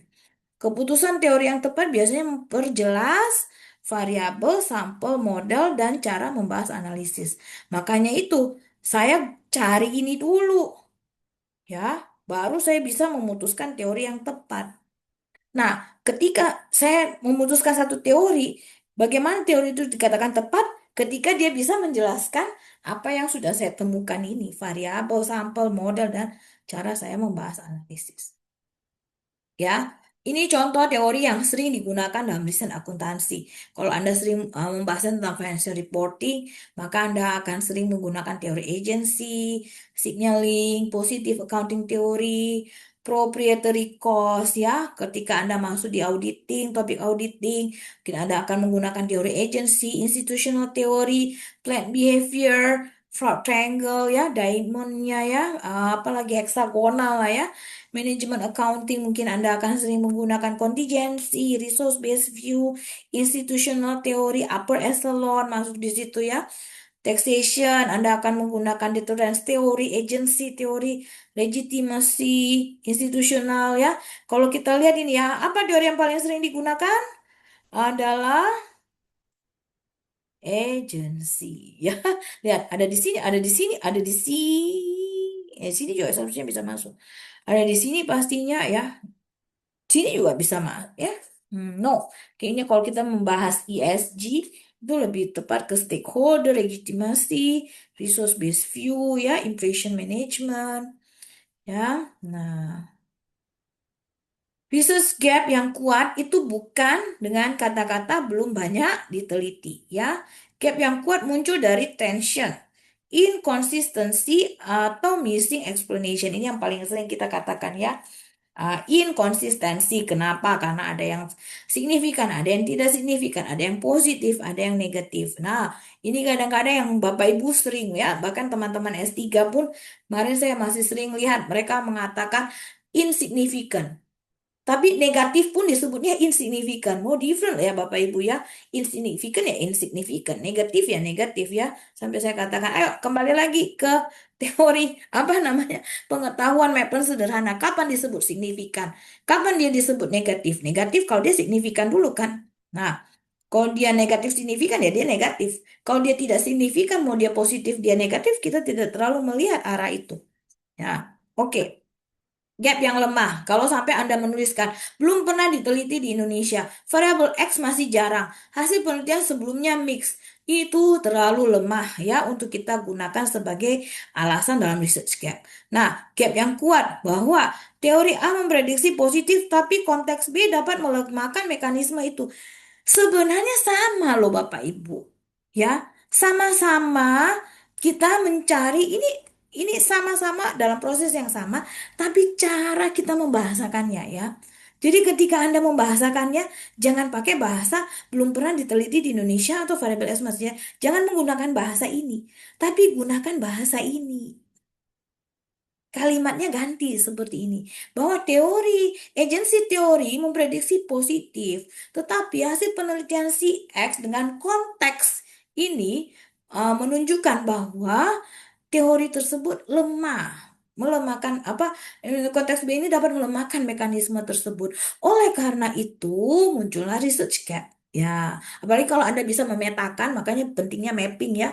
Memetakan kita tidak hanya mengatakan konteks B, kita menemukan konteks B itu ketika selesai kita mapping. Oh, ternyata ya di negara-negara berkembang, khususnya negara apa lagi? Kalau kita bicara emerging market mungkin terlalu luas. Emerging market sendiri masih menemukan hasil yang berbeda-beda. Kita cari karakteristik apa? Itu manfaat mapping. Nah, penelitian terdahulu menguji hubungan, tapi belum menjelaskan prosesnya ya, misalkan. Tapi kalau Q1 dan referensi Bapak Ibu Q1 dia pasti sudah menjelaskan proses ya. Menurut saya lebih suka kalimat yang pertama ini. Dengan kalimat ketiga, asumsi teori tidak sepenuhnya cocok pada emerging market. Nah, sebenarnya teori kalimat ketiga ini bagian dari kalimat pertama. Ya, gunakan gap sebagai pintu masuk menuju kontribusi teoritis. Nah, coba ini contoh ya. ESG ke firm value. Ya, hubungan yang sama dapat dijelaskan oleh teori yang berbeda. Bergantung pada apa mekanisme yang dipilih. Kita menjelaskan ESG ke firm value dengan menggunakan pendekatan stakeholder theory. ESG meningkatkan dukungan stakeholders sehingga risiko menurun, akibatnya nilai perusahaan meningkat. Kemudian legitimasi teori, kalau kita pakai point of view legitimasi teori, ESG sebagai respons terhadap tekanan sosial, lalu sehingga akibatnya legitimasi gap berkurang ya karena Anda menerapkan ESG. Kenapa ESG penting? Karena adanya tekanan sosial. Nah, dengan memiliki ESG, tekanan sosial itu menjadi menurun. tekanan sosial itu terpenuhi sehingga legitimasi gapnya berkurang. Apa artinya legitimasi gap berkurang? Artinya Anda mendapatkan legitimasi dari stakeholders, ya. Karena stakeholders menekan Anda nih, menekan perusahaan. Akhirnya reputasi perusahaan meningkat. Reputasi perusahaan meningkat, ya pasti full value meningkat. Nah, resource based view, sorry. Nah, dengan point of view resource based view, bagaimana hubungan ESG ke firm value? Bahwa kapabilitas ESG menjadi intangible resources. Ingat ya, resource based view itu mengatakan bahwa ini adalah resources yang unik, ya, resources yang unik. Nah, bagaimana ESG itu menjadi resources yang unik? Ya, karena ESG per masing-masing perusahaan bisa berbeda-beda, ya. Nah, ini menjadi intangible resource dari perusahaan sehingga menciptakan keunggulan kompetitif dan akhirnya nilai perusahaan meningkat. Kesalahan umum yang terjadi adalah Anda menggunakan ketiga-tiganya ya tanpa menjelaskan perannya masing-masing atau karena Anda merasa ini supaya semuanya lengkap saya pakai tiga-tiganya. Anda bisa memilih. Atau kalau Anda mau menggabungkannya, jelaskan secara uh, komprehensif jadi satu kalimat. Bahkan kadang-kadang kita akhirnya melihatnya hanya sebagai satu legitimasi teori. Padahal di dalam kita sebenarnya sudah menyinggung tentang stakeholder. Atau ketika saya menjelaskan resource based view, di dalamnya saya sudah menyinggung stakeholder, saya sudah menyinggung legitimasi, tanpa saya harus membuat satu subbab tersendiri. Nah, ya. Nah, contoh dua, fraud, audit, and governance. Pilih teori berdasarkan akar masalah yang dijelaskan. Misalkan masalahnya adalah manajer melakukan earnings management. Teori yang cocok, agency teori, ya. Mekanismenya, konflik kepentingan tanpa information asimetri. Organisasi mengikuti assurance ESG, ya, ada audit ESG. Teori yang cocok, mungkin institutional teori. Mekanismenya karena ada tekanan koersif dan mimetik dan muncul normatif itu. Nah, auditor gagal mendeteksi fraud, ya. Professionalism, skepticism, behavioral theory, ya. Mekanisme utamanya bisa menggunakan pendekatan bias kognitif, ya. Apa namanya, tekanan waktu, judgment. Komite audit memperkuat pengawasan. Ya, resource dependence, pakai agensi juga bisa ya, karena komite audit juga bagian dari agensi mekanisme. Ya, nah mekanismenya lewat expertise dan monitoring. Contoh teori umum sebagai enam pertanyaan. Oke. Nah ya, jadi membangun hipotesis gunakan logic chain ya. Hipotesis bukan klaim langsung, ia harus melewati rantai sebab akibat yang eksplisit. Seperti yang tadi saya katakan, jadi kayak saya mengulang lagi ya. Nah, asumsi teorinya apa, konstruknya apa yang berubah pada X, mekanismenya seperti apa, kondisinya, kapan hubungan makin kuat atau melemah, prediksinya apa. Nah, ini juga yang membuat saya lebih setuju kalau hipotesis itu punya arah, Bapak Ibu. Saya tipikal peneliti yang menginginkan arah yang jelas. Ya, meskipun beberapa peneliti mengatakan nggak usah pakai arah, nanti kalau pakai arah lah hipotesisnya ditolak. Kenapa kita takut ditolak? Ya, nggak apa-apa ditolak. Bahkan ditolak itu justru menunjukkan satu kontribusi menurut saya. Template kalimatnya karena asumsi teori bla, maka X akan mempengaruhi Y melalui mekanismenya apa? Khususnya ketika kondisi apa? Oleh karena itu apa? Nah, misalkan ini tadi ESG mempengaruhi firm value. Karena ESG meningkatkan dukungan stakeholder ya sesuai dengan eh, apa point of view dari stakeholder teori, maka mekanismenya apa kan mekanismenya? Maka ESG yang tinggi itu menunjukkan bahwa perusahaan mampu meningkatkan bla bla bla blanya sehingga risiko terjadinya penurunan profit itu semakin rendah misalkan ya. Nah, mekanismenya itu. Nah, hal ini berlaku khususnya ketika, nah Bapak Ibu kan sudah punya hasil tuh. Ketika kondisinya apa? Ketika perusahaan itu umumnya dengan misalkan Anda sudah mengontrol firm, firm size-nya atau Anda mengontrol apa atau ketika kondisi apa.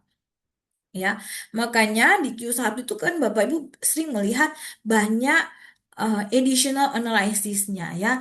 Nah, ini kembali lagi ada yang bilang robustness test, endogeneity, bla bla bla. Itu itu juga membantu Anda menjawab khususnya ketika apa. Oleh karena itu apa? Ya. Oke, moderator dan mediator. Jangan sekedar modelnya keren nih ya. Ada mediatornya, ada ini kurang tadi garisnya ke bawah ini. Ada moderasinya, ada bahkan sampai mediatornya 3 ya, mediatornya 4. Itu supaya masuk Q1 saya pakai moderasinya yang banyak. Ya, bukan masalah itu ya Bapak Ibu. Saya pernah masuk Q1 tidak pakai mediator cuma 1, variabelnya cuma 2, hipotesisnya cuma 1. Ya, bukan itu yang dilihat, tapi prosesnya. Proses bagaimana Anda menjelaskan mekanisme. Ya, ini loh. Bagaimana Anda menjelaskan ini dengan baik sehingga reviewer itu bisa melihatnya. Ya. Nah, sampai Anda kadang bingung kan, ini ini moderator atau mediator ya? Nah, itu nanti ada sesi sendiri aja lah ya. Oke. Nah, multi teori boleh, multiple teori boleh, tetapi harus teratur. Reviewer tidak menolak banyak teori. Reviewer menolak teori yang saling tumpang tindih tanpa fungsi yang jelas. Ya, misalkan teori utama itu adalah teori yang menghubungkan inti X ke Y. Ya. Nah, teori pendukung itu menjelaskan mekanisme tambahan.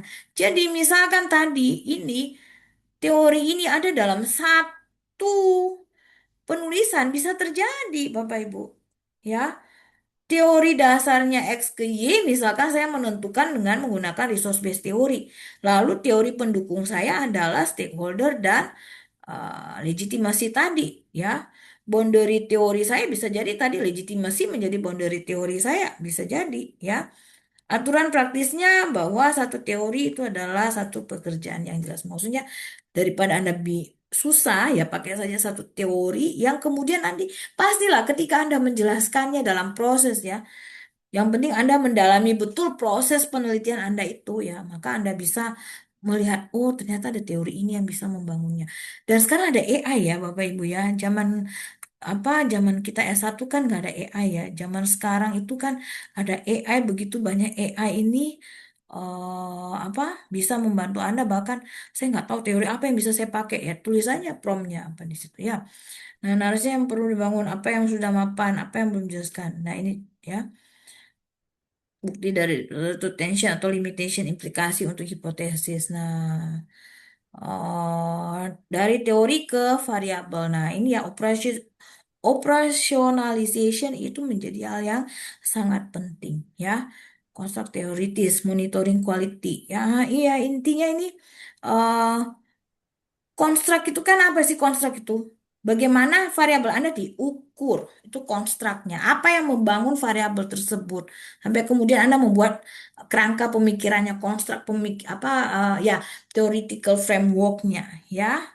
Nah, apa alternatif proksi yang perlu diuji? Apakah definisi variabel konsisten dengan teori dan literatur? Apakah kontrol variabel punya alasan teoritis? Ini tadi berulang saja ya.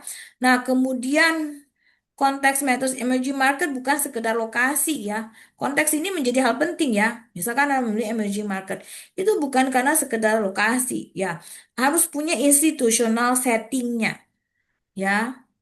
Nah, misalkan data environment, ketersediaan ESG score, annual report, assurance, dan disclosure quality ini mempengaruhi interpretasi hasil. Nah, maka ketika Anda menjelaskan kenapa akhirnya ya, jadi kadang-kadang begini, pernah saya membuat satu penelitian, akhirnya saya membuat 3 negara, saya extend ke 3 negara. Daripada saya extend periode, saya extend ke jumlah negaranya.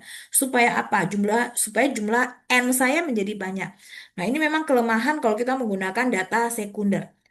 Kadang apa reviewer itu melihat N-mu kok cuman segini ya.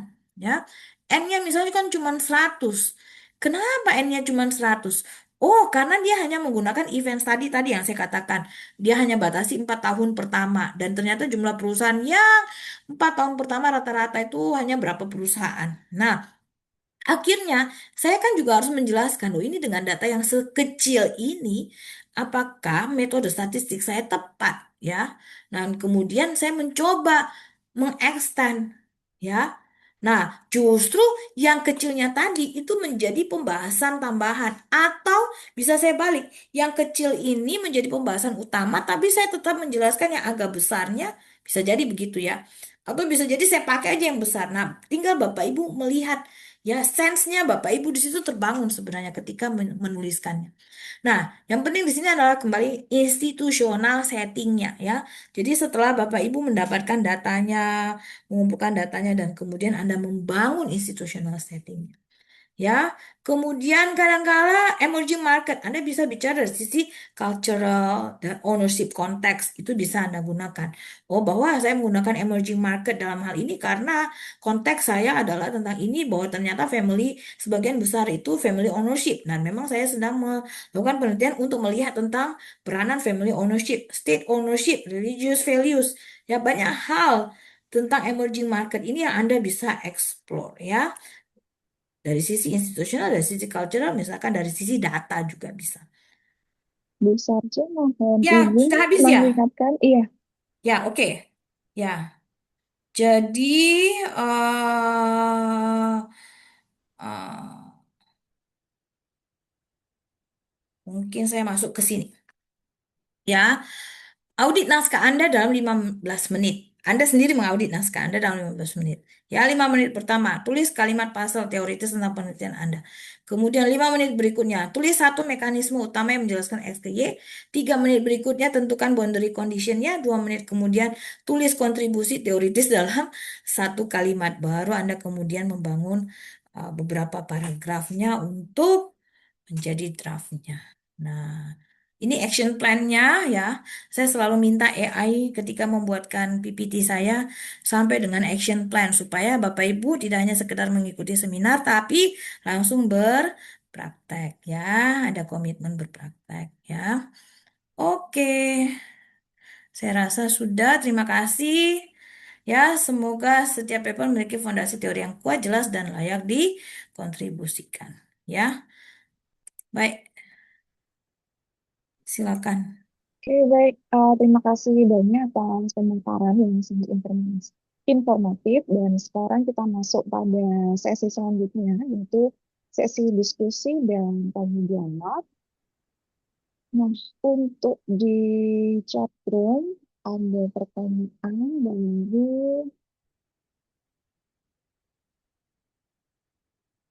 dari Bapak Bambang atas. Saya bacakan ya, Bu ya. Yang terhormat Ya, Ibu Dr. Satya, untuk mapping secara kuantitatif, hal-hal apa yang harus dibuat atau ada, dan durasi periodisasi mapping berapa waktu? Terima kasih banyak. Salam hormat, Dr. M. Bambang Agus Sumantri, MI. ya. Saya Pak langsung jawab Engineer. Jadi kalau mapping secara kuantitatif itu hal apa yang harus ada? Hal apa yang harus ada kalau saya pribadi, saya akan melihat ini konteksnya apa. Jadi dia menggunakan objek penelitian apa? Negara berkembang atau industri apa ya? Oh, ternyata dia multiple industry. Nah, saya pribadi lebih suka fokus ke satu industri. Kalau Bapak Ibu melihat penelitian-penelitian saya suka mengarahkan ke satu industri. Kalaupun saya multiple industri, sebisa mungkin punya satu karakteristik yang sama juga. Jadi, makanya industri itu penting ya. Kemudian kedua, saya akan melihat apa hasilnya. Jadi sebelum ketika melihat hasil itu sebenarnya kan kita melihat hipotesis yang dibangunnya X ke Y. X-nya apa? Kemudian cara pengukurannya apa? Ya. Jadi definisi operasionalnya apa? Nah, definisi operasionalnya apa? eh Dia mengolahnya seperti apa? Batasan tahunnya berapa lama? Kemarin tadi kan objek sudah ada kan? Kemudian saya akan melihat hasilnya seperti apa.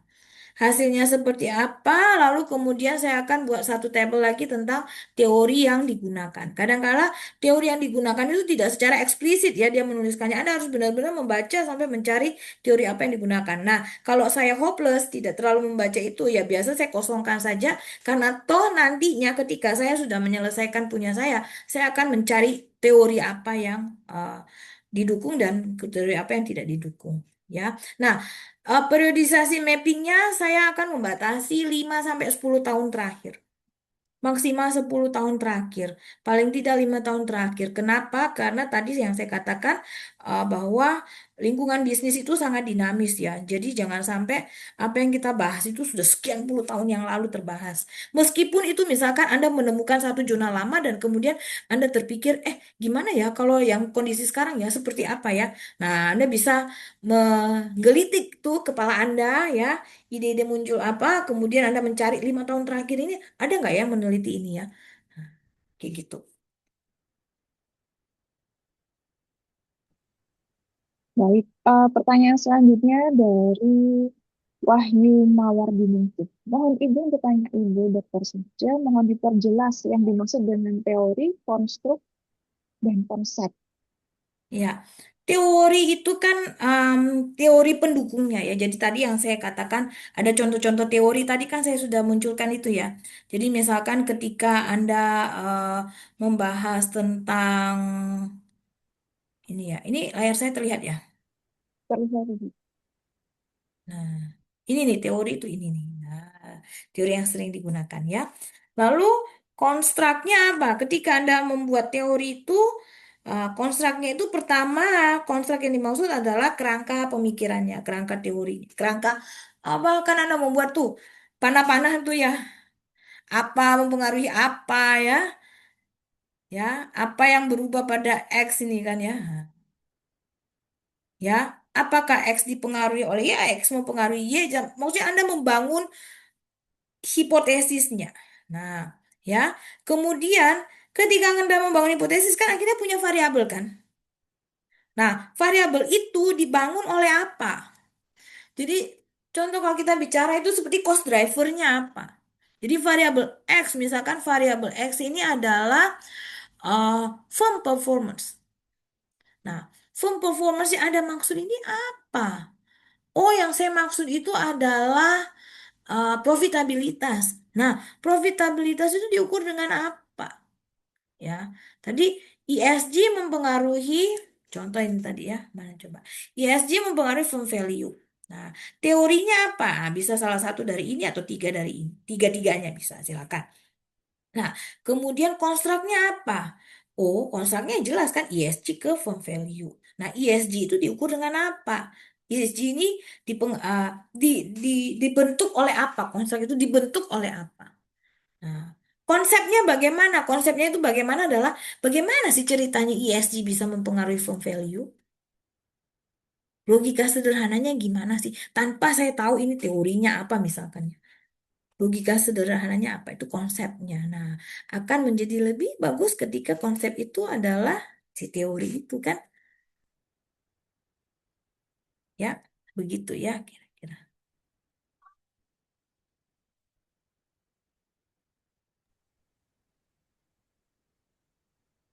Oh, mungkin bisa di-share contoh artikel baru saja berhubung Emerald Publishing kan close access.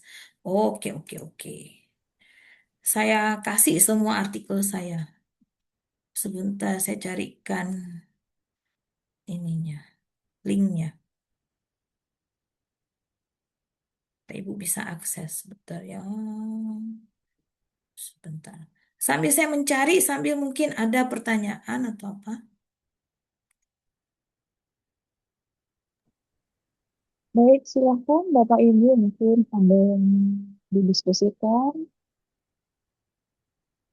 Bisa share juga Bapak Ibu.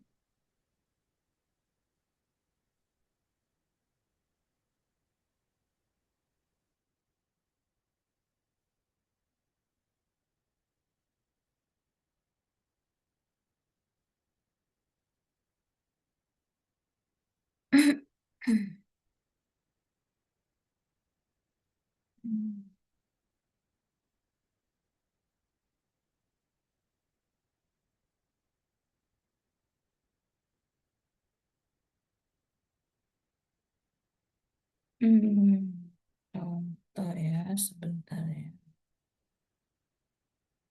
Asik muter-muter ya.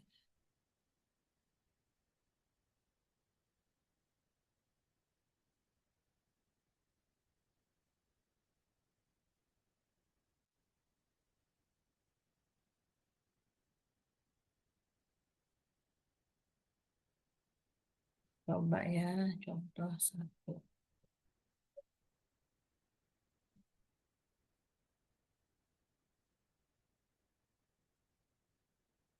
Hmm.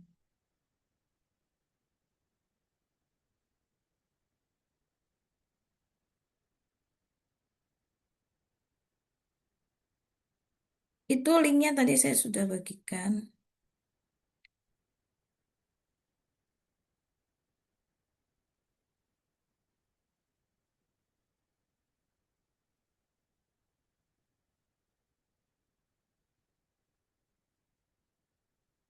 Hmm.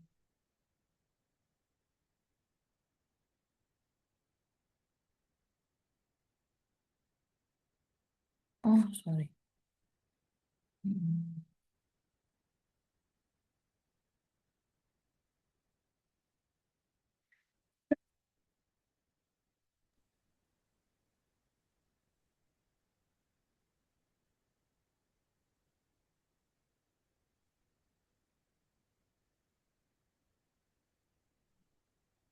Bapak Ibu bisa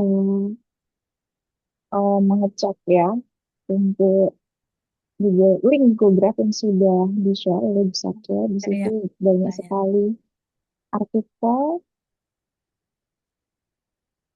artikel dari Bu Satya. Izin bertanya, aplikasi statistik yang sering dipakai apa? Nah, Bapak Ibu ya, saya nggak pernah pakai Stata ya. Yang saya pakai adalah bahkan Q1 loh ya, Q1, Q2 saya cuman pakai, halo, halo, ya, oke. Q1, Q2 saya pakai Gretel, Bapak Ibu. Nantilah kapan-kapan minta Pak Raffles suruh saya ngajarin Gretel, tak ajarin nanti. Itu sangat sederhana. Meskipun memang agak ribet. Agak ribetnya apa? Agak ribetnya adalah Bapak Ibu harus membuat tabelnya sendiri. Kalau Stata kan mungkin sudah ada tabelnya. Nah, karena saya sudah bisa menguasai ini, jadi kadang-kadang saya tidak terlalu ini dengan Stata, tapi Stata saya memang harus belajar sih. Tapi ya itu Gretel aja. Terus yang saya share barusan ini juga sudah ada di link kayaknya. Itu saya hanya pakai Pura PLS. Nah, contoh ya ini ya tentang eyeballing internal auditors ya. Nah, ini coba waktu ini saya ini sebenarnya ini adalah uh, special edition. Jadi Bapak Ibu bisa lihat tanggalnya ya. Receive 21 Februari. Receive 21 Februari ini saya bukan submitnya 21 Februari ya Bapak Ibu. Saya submitnya itu sebelum 21 Februari. Kalau tidak salah saya submitnya di bulan Desember apa Januari. Lalu kemudian eh, hasil checking editor pertama kali sampai dengan ini pertama kali dikirim ke reviewer 21 Februari. Terus hasil reviewnya itu keluar dalam 1 bulan kalau saya tidak salah waktu itu. Cepet banget ini ya. Nah Bapak Ibu lihat ya Februari sampai Juli kan cepet banget kan. Ya, saya lupa ini Q1 apa Q2. Journal of Financial Reporting and Accounting bisa coba dicari sendiri. Ya, nah ya ini saya berangkat dari fenomena dulu ya. Fenomenanya adalah apa? Nah, kenapa penelitian ini menjadi menarik? Ya, sebenarnya karena konteks yang saya buat itu jelas. Ya, konteksnya apa? Di internal tidak nongol filenya ya. Oh, sorry, sorry. Saya stop share dulu, saya coba share lagi baru. Oke, apakah ini terlihat? Tidak nongol filenya itu maksudnya file apa ya? Terlihat. Terlihat, Masih Bu. Terlihat, masih Bu. masih jurnal AI Living Internal Auditors. Ya, ya, ya, memang saya lagi buka Iya, eyeball itu. terlihat, Bu. Iya. Ya, Ya sudah, ya, Bu. Ya sudah. ya. Nah, jadi konteksnya pada saat itu adalah tentang internal auditor. Saya sangat beruntung pada saat itu bekerja sama dengan teman-teman dari IIA. Makanya saya acknowledge mereka. Nah, ini nih. Appreciate the tremendous cooperation, management of Indonesian Institute Internal Audit and the members who have participate in our survey. Ya, heeh. Oke. Nah, jadi eh, konteksnya menarik internal auditors dan itu saya peroleh ya 202 internal auditors di Indonesia ya. Ini kan abstraknya. Saya tuliskan dengan baik eh, di sini di bab tiganya ya mereka suka melihat sebuah kekhususan, kekhasan ya. Jadi apa yang unik ya? Novelty apa lagi yang bisa dilihat oleh reviewer adalah selain karena sebenarnya kan topik ini biasa toh ya. Tapi ketika saya angkat itu dari internal auditor, kemudian nih saya jelaskan nih di sini Bapak Ibu. Ini kalau Bapak Ibu pakai penelitian apa bagi survei seperti ini ya. Nah, modified questionnaires from ini, the type of data is cross-section data aimed to individuals in one period. The survey distribution, ya saya tuliskan began in October 2022, was completed within a month in November 2022, October, November ya. Besides distributing the questionnaire to internal auditors in many companies in Jakarta and Surabaya, the study also use accounts to get respondents at Indonesian International Conference 2022 in Bali. Nah, ini aja kalimat ini nih. Ini sudah menjadi satu konteks yang menarik. Ya, sudah menjadi satu keunggulan yang menarik untuk kita bisa bahas. Nah, selebihnya biasa. Lalu ini, the questionnaires were sent to 500 nah, and responded to by 370 ini. In the end, the ones who meet the criteria, ini harus kita tuliskan nih Bapak Ibu. Nah, dengan menuliskan ini, Bapak Ibu terlihat prosesnya itu ada, keunikannya itu muncul ya. Hanya 202 ya. 202 itu memenuhi enggak syarat responden? Oh, saya pakai G power analysis ya. Size effect-nya 0,1, 3 predictor, software suggested 132 sample size. Tidak pakai rumus-rumus nih, saya cuma tulis G power. Ya, kemudian aplikasi yang saya gunakan Raw PLS. Nah, kembali naik ke atas, teori yang saya gunakan gimana?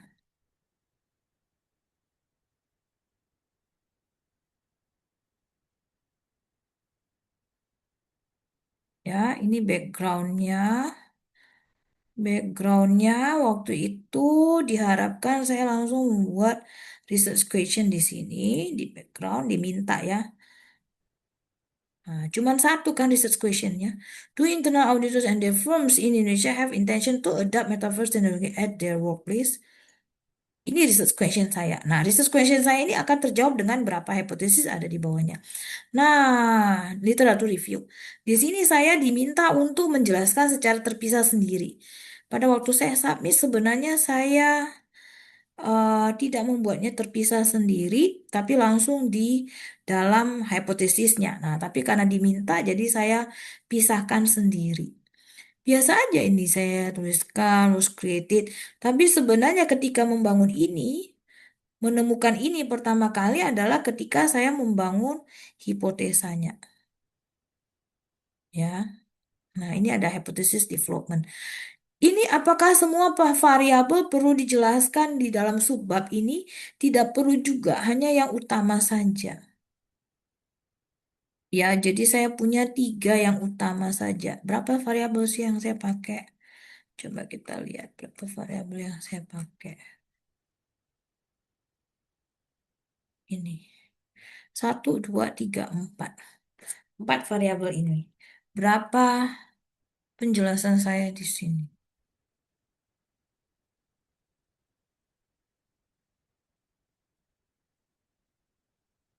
Saya punya satu artikel lagi sudah dapat review major revision, tapi ini marketing ya, jadi hubungannya tentang penggunaan AI. Willy, aduh puji Tuhan banget dapat ini, tapi apa banyak banget revisinya. Saya apa ya anu aja beriman bahwa bisa. Gimana tadi ini? Oke ya, dari Theory of Acceptance Model Third Version. Ya, kadangkala ya Bapak Ibu sebenarnya ini sama-sama tamnya sih. Tapi waktu itu saya bilang ke tim saya, ini kan mahasiswa bimbingan saya juga. Saya bilang, ayo kita cari apa sih yang terbaru ini. Coba cari dalam 5 tahun terakhir ini orang pakai TAM itu apa. Nah, plus waktu kita mapping, kan waktu kita mapping 5 tahun terakhir kan terlihat tuh variabel apa metode apa teori apa yang digunakan. Oh Bu, yang paling banyak digunakan itu sebenarnya TAM. Tapi saya bilang, jangan, TAM itu sudah terlalu tua. Apa sih yang baru-baru ini apa? TAM 1 kayak TAM 2 kayak TAM 3 kayak atau apa gitu ya. Oh ini ada namanya TAM 3. Ada yang kemarin UTAUT. Ini saya lupa dia pakai UTAUT atau TAM berapa ya. Oh, sebenarnya sama, tapi kan ketika kita tuliskan di sini seolah-olah sesuatu yang baru ya, Theory of Acceptance Model Third Version. Ya. Anda juga harus pakai seni ketika menuliskannya. Nah, however, this old technology acceptance theory is not enough to measure metaverse, as it didn't consider the perception of external control, where metaverse is included in a new integrated methodology. Plus ada alasannya, kenapa saya suruh cari yang terbaru? Karena TAM itu kan sudah terlalu lama. Kita bicara metaverse, kita bicara AI, itu sesuatu yang baru. Masa nggak ada teori yang lebih baru yang bisa menjelaskan itu gitu kan ya? Masa belum ada orang yang mengembangkan? Saya nggak bisa mengembangkannya. Saya kan orang lain yang sudah mengembangkan. Makanya saya tadi bilang 5 tahun terakhir itu sangat penting. Ya, Ibu mesti lihat 5 tahun terakhir. Penelitian 5 tahun terakhir menggunakan teori apa.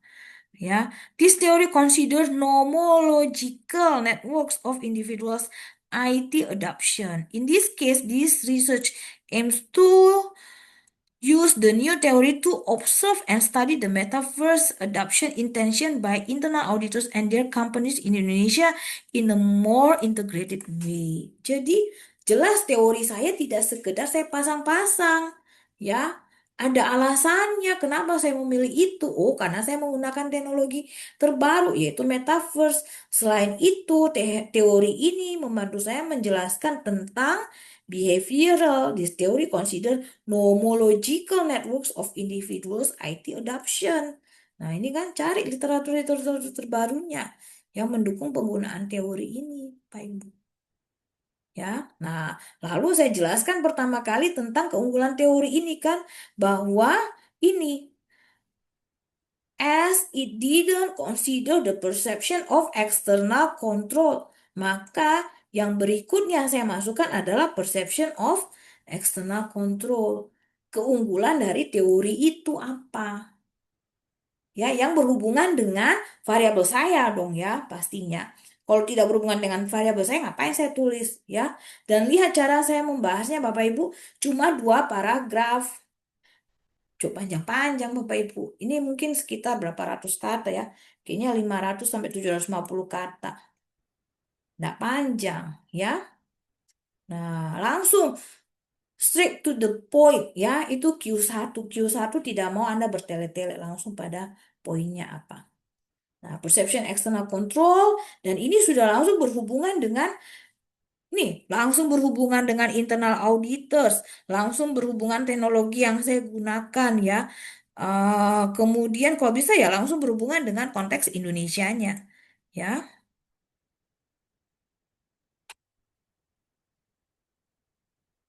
Saya melihat literatur review yang baru saja pakai jurnal tadi banyak banget. Itu sumbernya dari jurnal Scopus Q1, Kak. Jurnal dari Indonesia jarang ada. Iya, betul Bapak Ibu. Sebisa mungkin ketika Anda menulis Q1, batasilah dengan reference dari Q1, Q2, maksimal Q3, Bapak Ibu. Saya berusaha seperti itu ya. Mungkin ada satu dua yang kelolosan, ya bisa jadi, tapi sebisa mungkin saya menjaga kualitasnya ya, karena kembali yang saya katakan garbage in, garbage out ya. Jadi reviewer pun melihat itu. Kadang-kadang saya ya, bukan kita ya, saya reviewer itu iseng ya, saya lihat di daftar pustaka, iseng sih ya. Pernah saya katakan, saya lihat dulu daftar pustakanya, berkualitas nggak daftar pustakanya. Saya cek, saya ambil sampel saja ya secara random satu dua. Oh ini diambil dari sini. Oh ya oke lah, bagus sumbernya. Ya, Baik, maksudnya Bu Ibu Sarce, ya.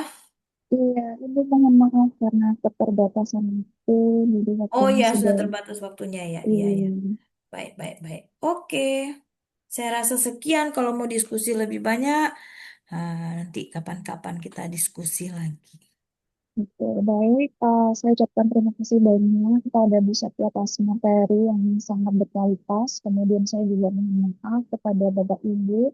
Mungkin untuk pertanyaannya yang belum terjawab di webinar pada malam hari ini, mungkin di lain kesempatan kita bisa bertemu dan berdiskusi lebih banyak lagi di webinar yang lain.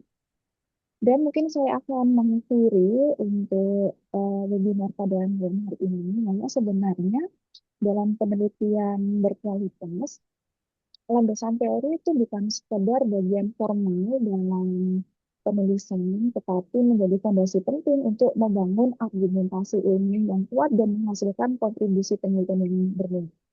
Dan Alhamdulillah, akhirnya tidak terasa kita sudah berada di penghujung acara. Dan sebelum menutup webinar ini, dan saya ingin mengucapkan terima kasih banyak pada Ibu Dr. Suce Alsih-Natani atas waktu dan wawasan yang telah dibagikan. Dan kemudian terima kasih juga kepada semua peserta yang telah berpartisipasi. Semoga ilmu yang kita dapat bermanfaat dan bisa publish di jurnal satu. Saya selaku moderator juga mohon maaf jika ada salah kata yang sengaja maupun tidak. Dan akhir kata, wassalamualaikum warahmatullahi wabarakatuh, dan saya kembalikan kepada Ibu Paradisa.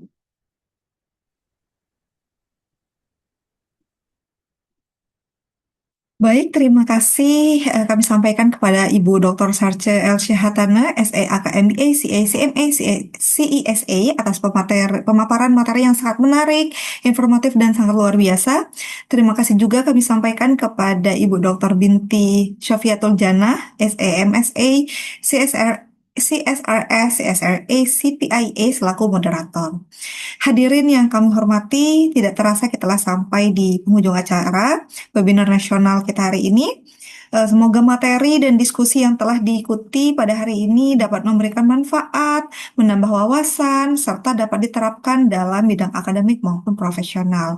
Kami telah mengirimkan link absensi melalui kolom chat. Silahkan kepada seluruh peserta untuk mengisi dengan tepat untuk dapat kami proses sertifikat kegiatan.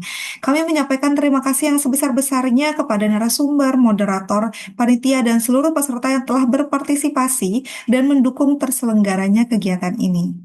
Kami juga memohon maaf apabila selama pelaksanaan kegiatan terdapat kekurangan baik dalam penyampaian maupun teknis pelaksanaan.